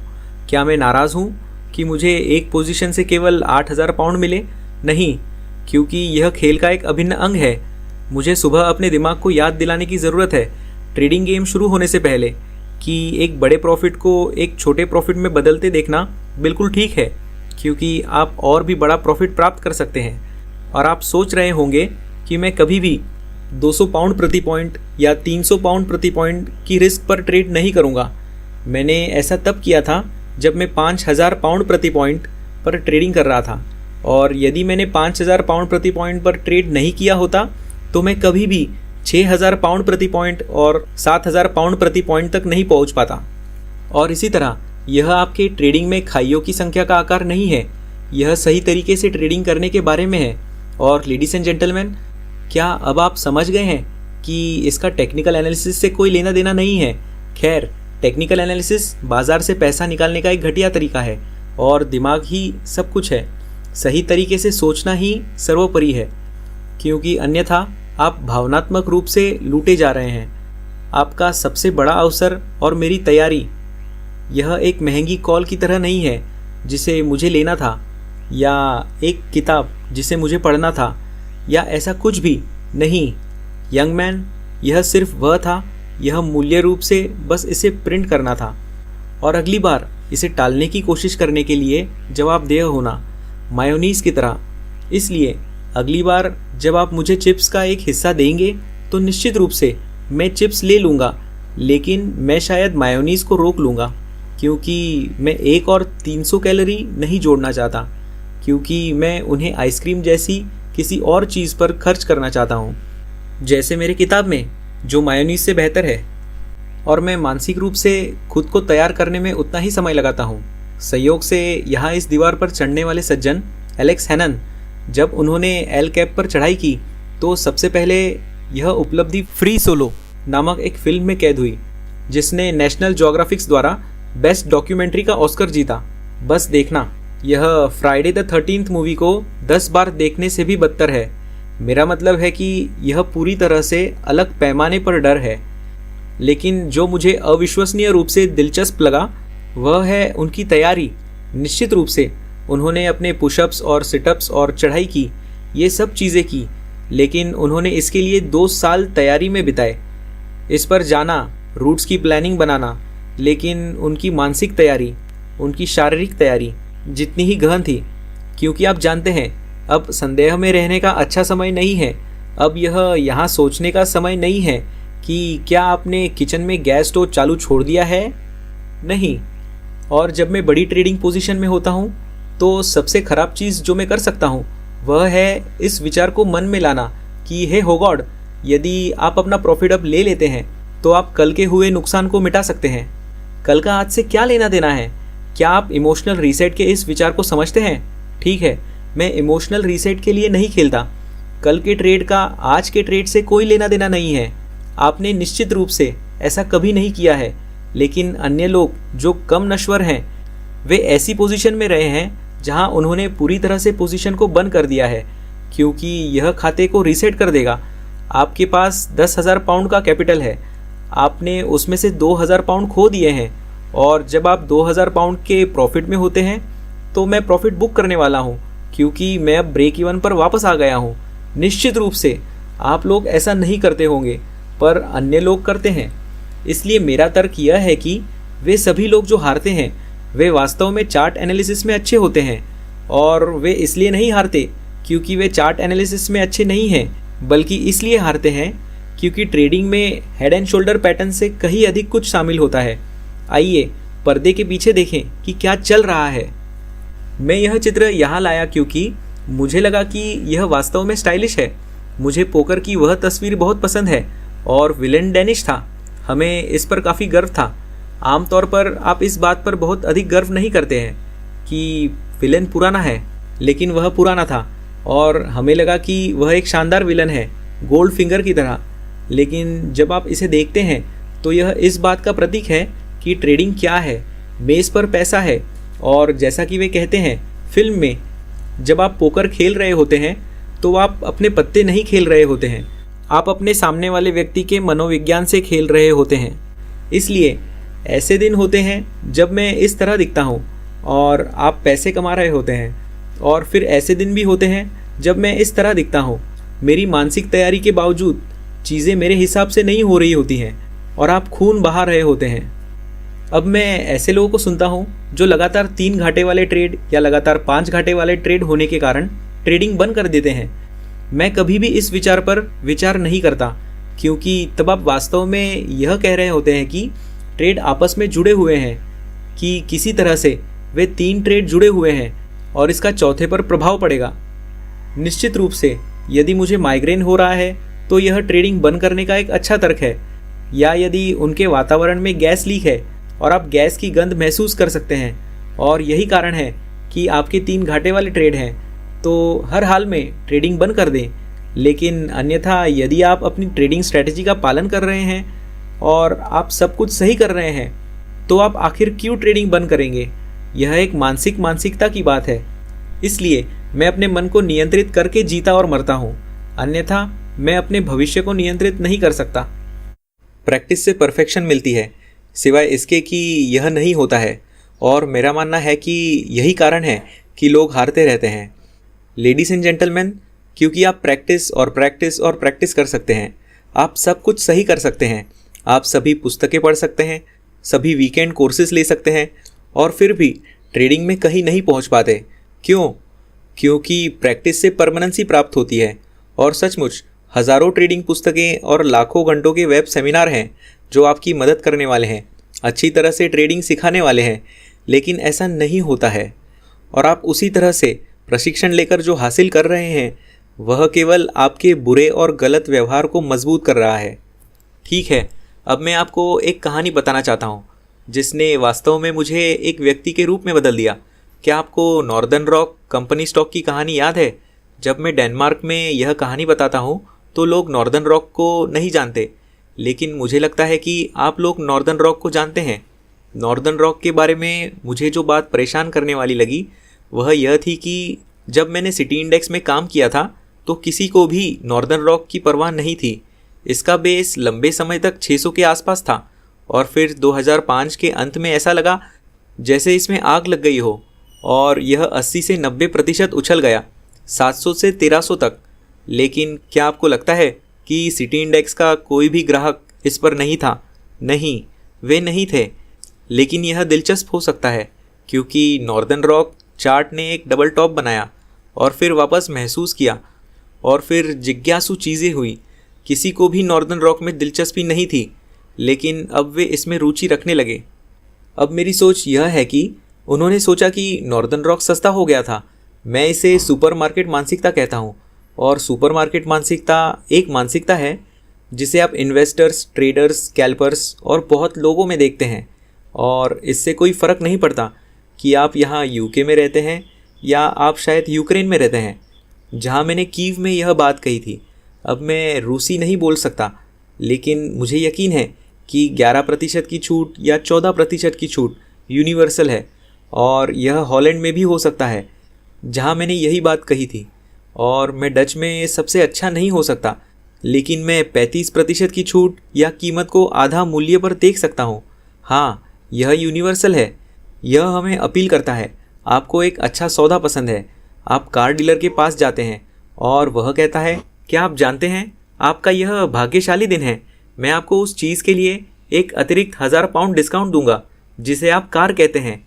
वे फ़ोन कॉल पर हैं क्योंकि यह आप है और मैं उदार महसूस करता हूँ। हाँ, निश्चित रूप से। और आपको लगता है कि हाँ, मुझे इसके लिए एक और 1000 पाउंड डिस्काउंट मिल रहा है। क्या यह एक संकेत था मुझे रुक जाने के लिए? यह यूनिवर्सल है।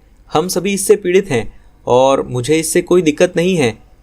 जब मैं सुपरमार्केट में जाता हूँ और मैं ऑफ़र्स देखता हूँ कि एक चिकन की कीमत पर 2 चिकन खरीदें या क्रिसमस से पहले बोतल भर लें, कृपया अगर यह एक ऑफ़र है तो मैं सबसे बुरा हूँ।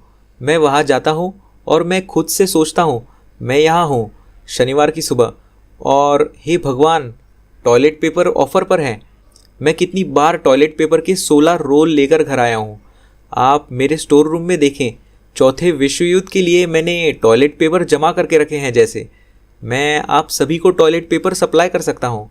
इतने खरीदे हुए हैं मैंने क्योंकि मुझे एक अच्छा सौदा पसंद है और मैं खुद पर हंसता हूँ। मैं सचमुच सुपरमार्केट में अपने व्यवहार पर हंसते हुए घूमता हूँ क्योंकि यहाँ मैं एक कठोर ट्रेडर हूँ जो कभी भी कुछ सस्ता नहीं खरीदेगा और सुपरमार्केट में मैं उनमें से सबसे बुरा हूँ। हैंड वॉश सोप ऑफ़र पर है। ओह, आप उस चाल को जानते हैं जब आपके पास ट्रॉली होती है और आप अपना हाथ अंदर ले जाते हैं शेल्फ के पीछे और आप सभी चीज़ों को ट्रॉली में भर लेते हैं। जब यह ऑफ़र होता है तो मैं इसी तरह ऑफ़र्स की ख़रीदारी करता हूँ। दुख की बात है कि फाइनेंशियल मार्केट एक बहुत ही अलग प्रस्ताव है और जिस चीज़ ने मुझे वास्तव में प्रभावित किया है वह एक फ़ोन कॉल था जो मुझे मिला। उस लंबी बात के बाद यह शनिवार की सुबह थी और किसी ने मुझे फ़ोन किया और कहा, अरे आपने यहाँ नॉर्थ में एक भाषण दिया और मुझे आश्चर्य है कि क्या मैं आपकी राय जान सकता हूँ? मेरा भाई और मैं नॉर्दर्न रॉक में इन्वेस्ट करना चाहते हैं क्योंकि हम सोचते हैं कि यह एक शानदार स्टॉक है और यह शायद एक दुर्लभ अवसर है जो इतना सस्ता है। आप इसके बारे में क्या सोचते हैं? और मैंने कहा कि मुझे यकीन नहीं है कि यह एक अच्छा विचार है और इसके 2 कारण हैं। पहला, सुपरमार्केट को छोड़ दें, यह मानसिकता फाइनेंशियल मार्केट में काम नहीं करती है। और दूसरा, मान लीजिए कि आप इसे यहाँ खरीदते हैं और यह चमत्कारिक रूप से पलट जाता है।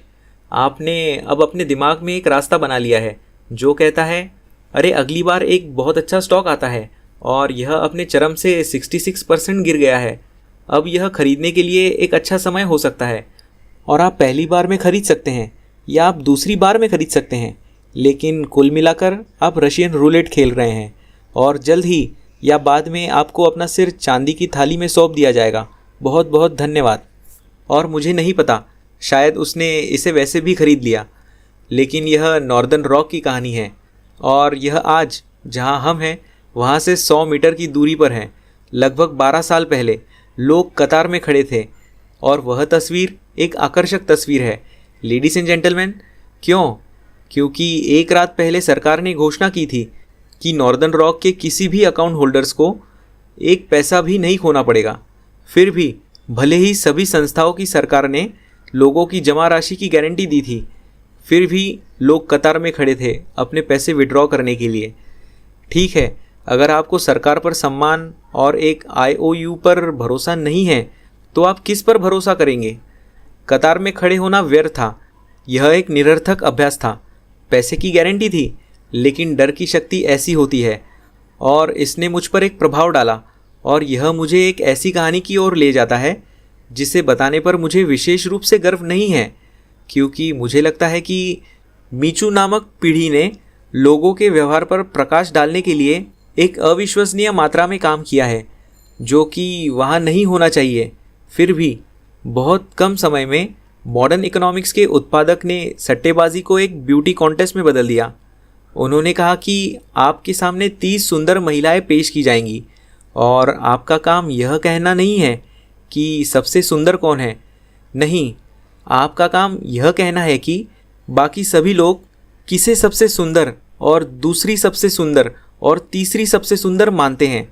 यह फाइनेंशियल मार्केट्स के लिए उनका आधार था।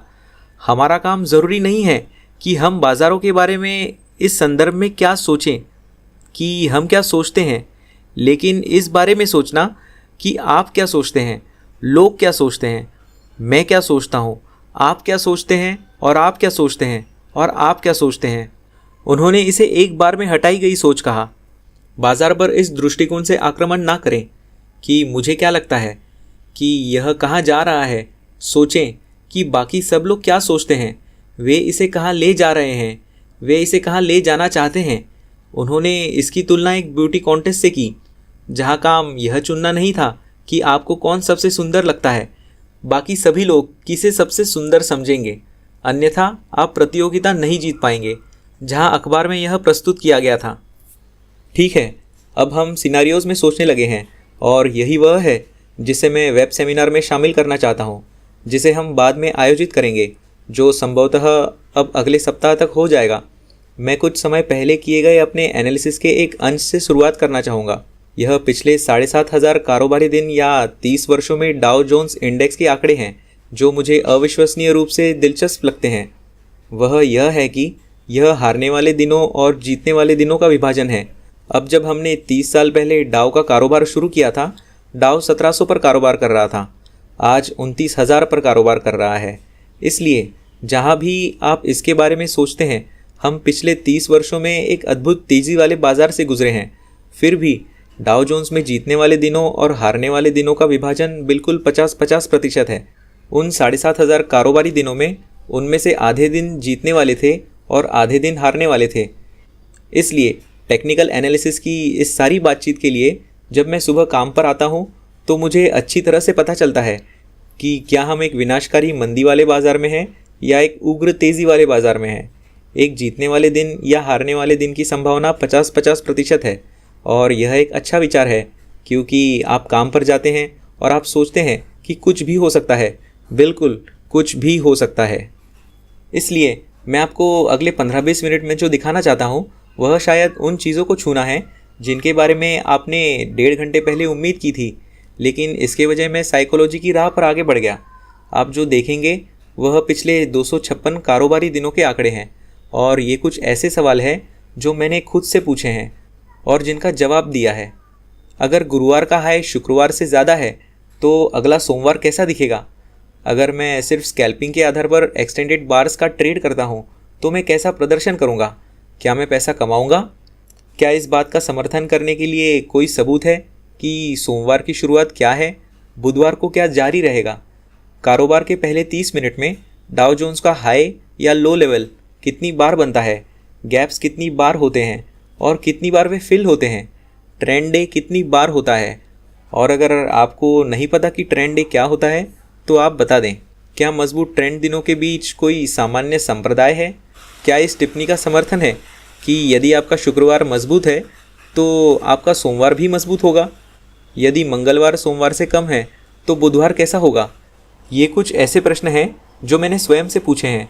और मैंने स्वयं से ये प्रश्न इसलिए पूछे क्योंकि इससे मुझे एक रोड मैप मिलता है कि मैं क्या अपेक्षा कर सकता हूँ।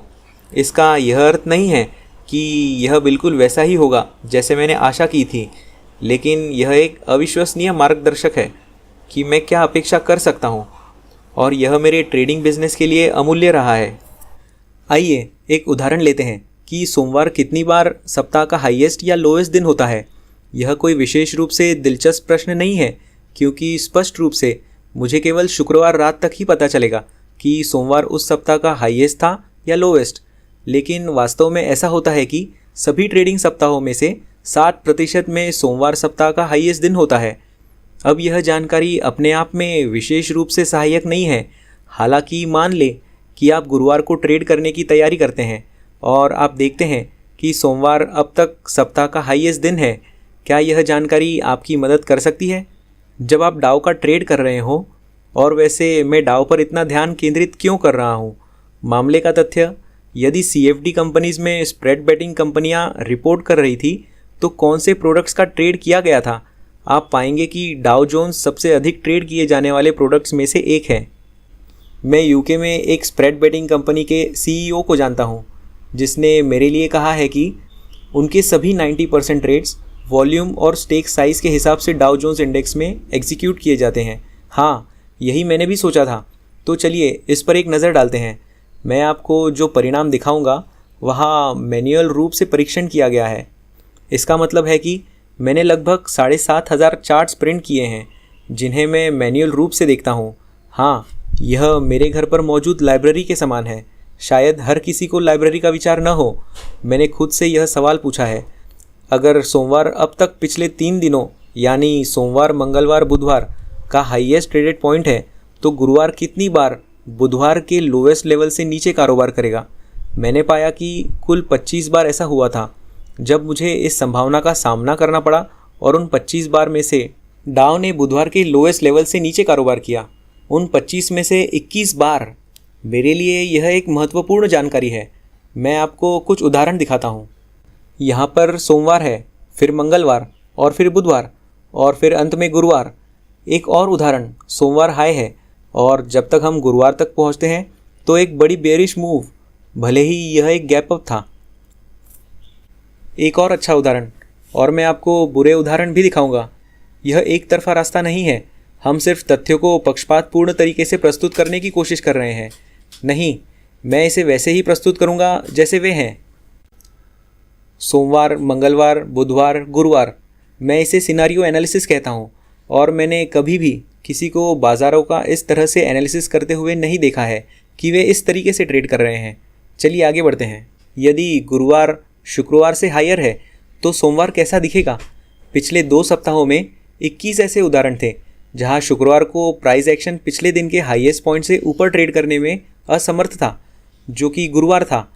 फिर मैंने देखा कि अगले सोमवार को क्या हुआ, और यदि सोमवार को छुट्टी थी तो मैं बाज़ारों की रैंडम प्रकृति को देखते हुए मंगलवार को प्राइस एक्शन की समीक्षा करूंगा। पिछले 30 वर्षों में बाज़ारों की रैंडम प्रकृति को याद रखें। हमारे पास 7,500 दिन थे, और उन 7,500 ट्रेडिंग दिनों में से आधे दिन जीतने वाले थे और आधे दिन हारने वाले थे। यह रैंडम है।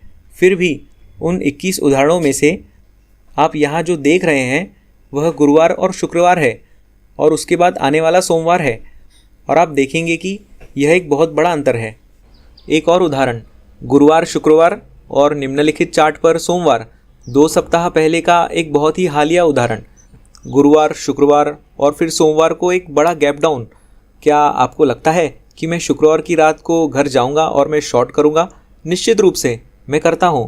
क्या कभी मुझे सोमवार की सुबह बाजार खुलने पर अपना सर पटकना पड़ा है? निश्चित रूप से मेरे साथ ऐसा हुआ है, लेकिन आंकड़े बेहद सम्मोहक है। 21 में से 20 बार। पिछले 252 ट्रेडिंग दिनों के आधार पर, पिछले 21 ऑब्जर्वेशन के आधार पर बाजार ने सोमवार को कम कारोबार किया है। जैसा कि मेरे दोस्त ने कहा, वह बल्कि मिन्यान की तरह था। हाँ, गैप्स कितनी बार होते हैं? मैं 2008 से हर एक गैप की जांच कर रहा हूँ, और मैंने पाया कि उस दिन गैप के फिल हो जाने की संभावना 58% है, और यहाँ मैं 10 अंक से अधिक गैप्स के बारे में बात कर रहा हूँ। और हम 5 अंक के गैप्स की परवाह नहीं कर रहे हैं, लेकिन 10 अंक से अधिक के किसी भी गैप्स पर उस दिन गैप्स के फिल हो जाने की 58% संभावना है। इसलिए आपको मेरे साथ स्वीकार करना होगा, यह रैंडम है। यह उस तरह का स्टैटिस्टिक है जिसके बारे में आप सोच रहे हैं कि मैं वास्तव में इसका उपयोग नहीं कर सकता, लेकिन यह ठीक है। हे भगवान, लेडीज एंड जेंटलमैन, मैंने एक बार हडसन नदी में टाइड मतलब ज्वार की जांच की और S&P 500 फ्यूचर्स के साथ कोरिलेट किया। यह हडसन नदी से ज्वार लिस्ट लेना, इसे एक चार्ट पर बनाना और फिर इसे S&P 500 के साथ कोरिलेट करना एक बेहद दिलचस्प प्रोजेक्ट था। क्या आप जानते हैं कि मुझे क्या मिला? हडसन नदी में ज्वार और S&P 500 फ्यूचर्स के बीच बिल्कुल कोई कोरिलेशन नहीं है, लेकिन यह दिलचस्प था और मुझे लगा कि मैं वहाँ कुछ कर रहा था और हर बार मुझे लगा कि यह भरोसा देने वाला लग रहा है।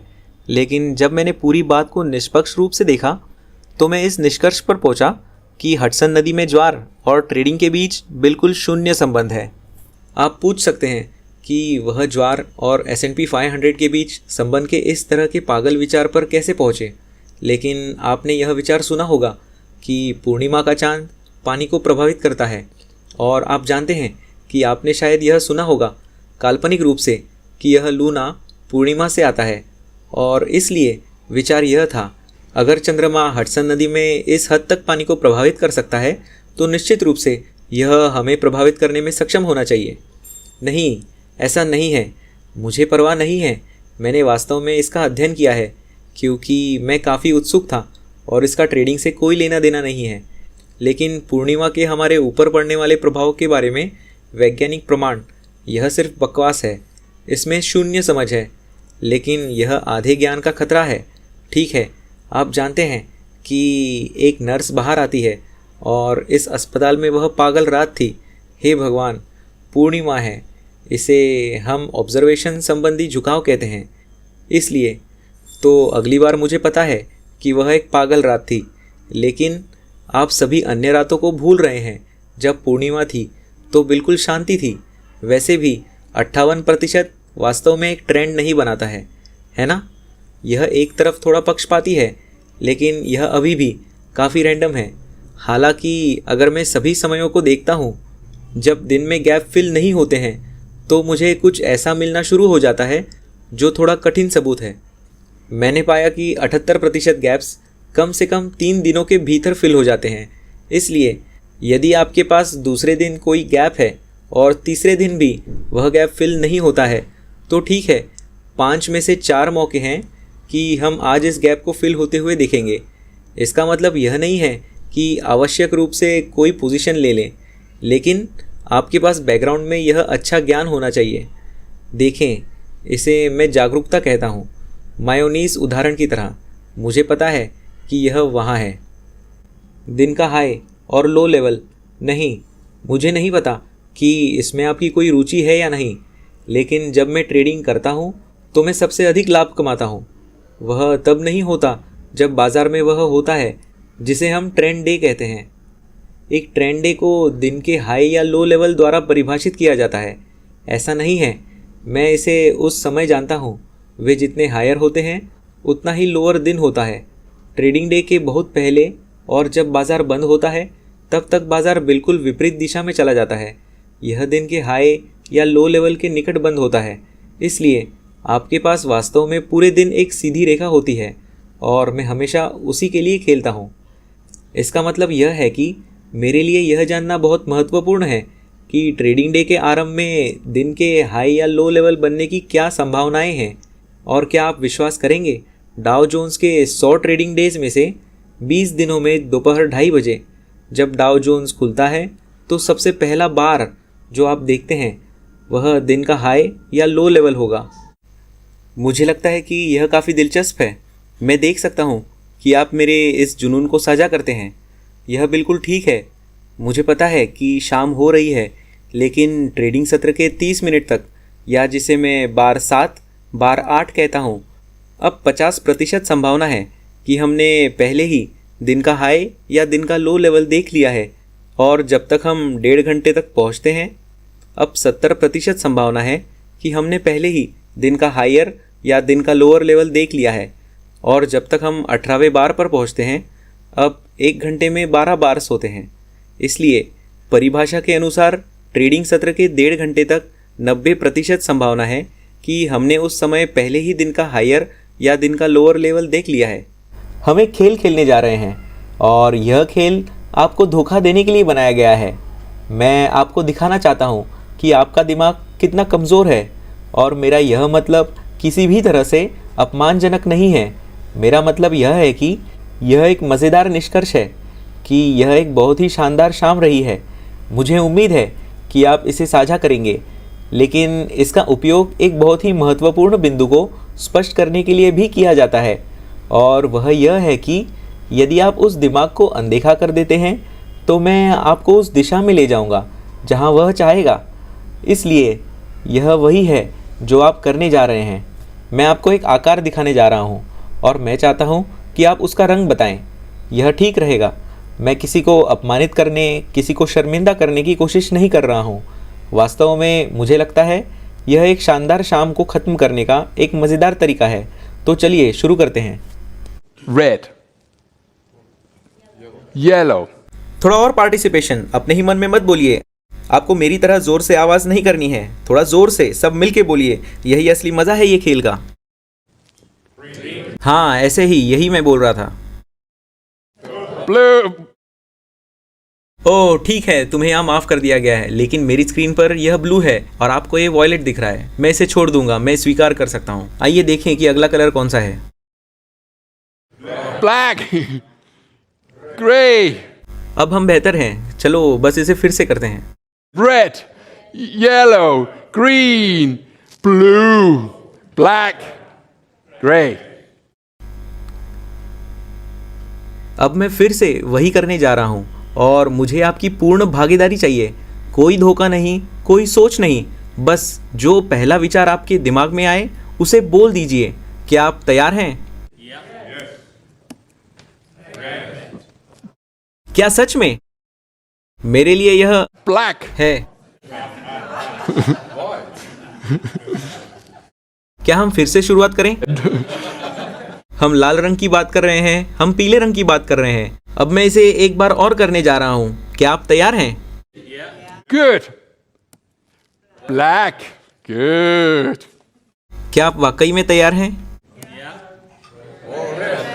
मैंने कुछ पीले रंग सुने हैं।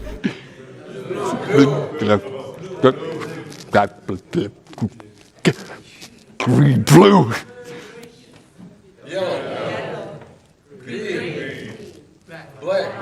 Yeah, well done. क्या आपको लगता है कि आप दूसरी बार बेहतर कर सकते हैं? Black, red, blue, yellow, green. मैंने खुद ही लगभग सफ़ेद कह दिया था। यह हमारे मन की शक्ति है। यह निष्कर्ष पर पहुंच जाता है और जब हम बैठते हैं और उन चार्ट्स को देखते हैं तो बहुत ही अनुशासित मन की आवश्यकता होती है कि आप उस उत्तर की तलाश न करें जो आप पहले से ही सोचते हैं, आप चाहते हैं, और वास्तव में चार्ट्स को देखने में वास्तव में अनुशासित रहें। निष्कर्ष पर पहुंचने की मन की प्रवृत्ति से मूर्ख न बने।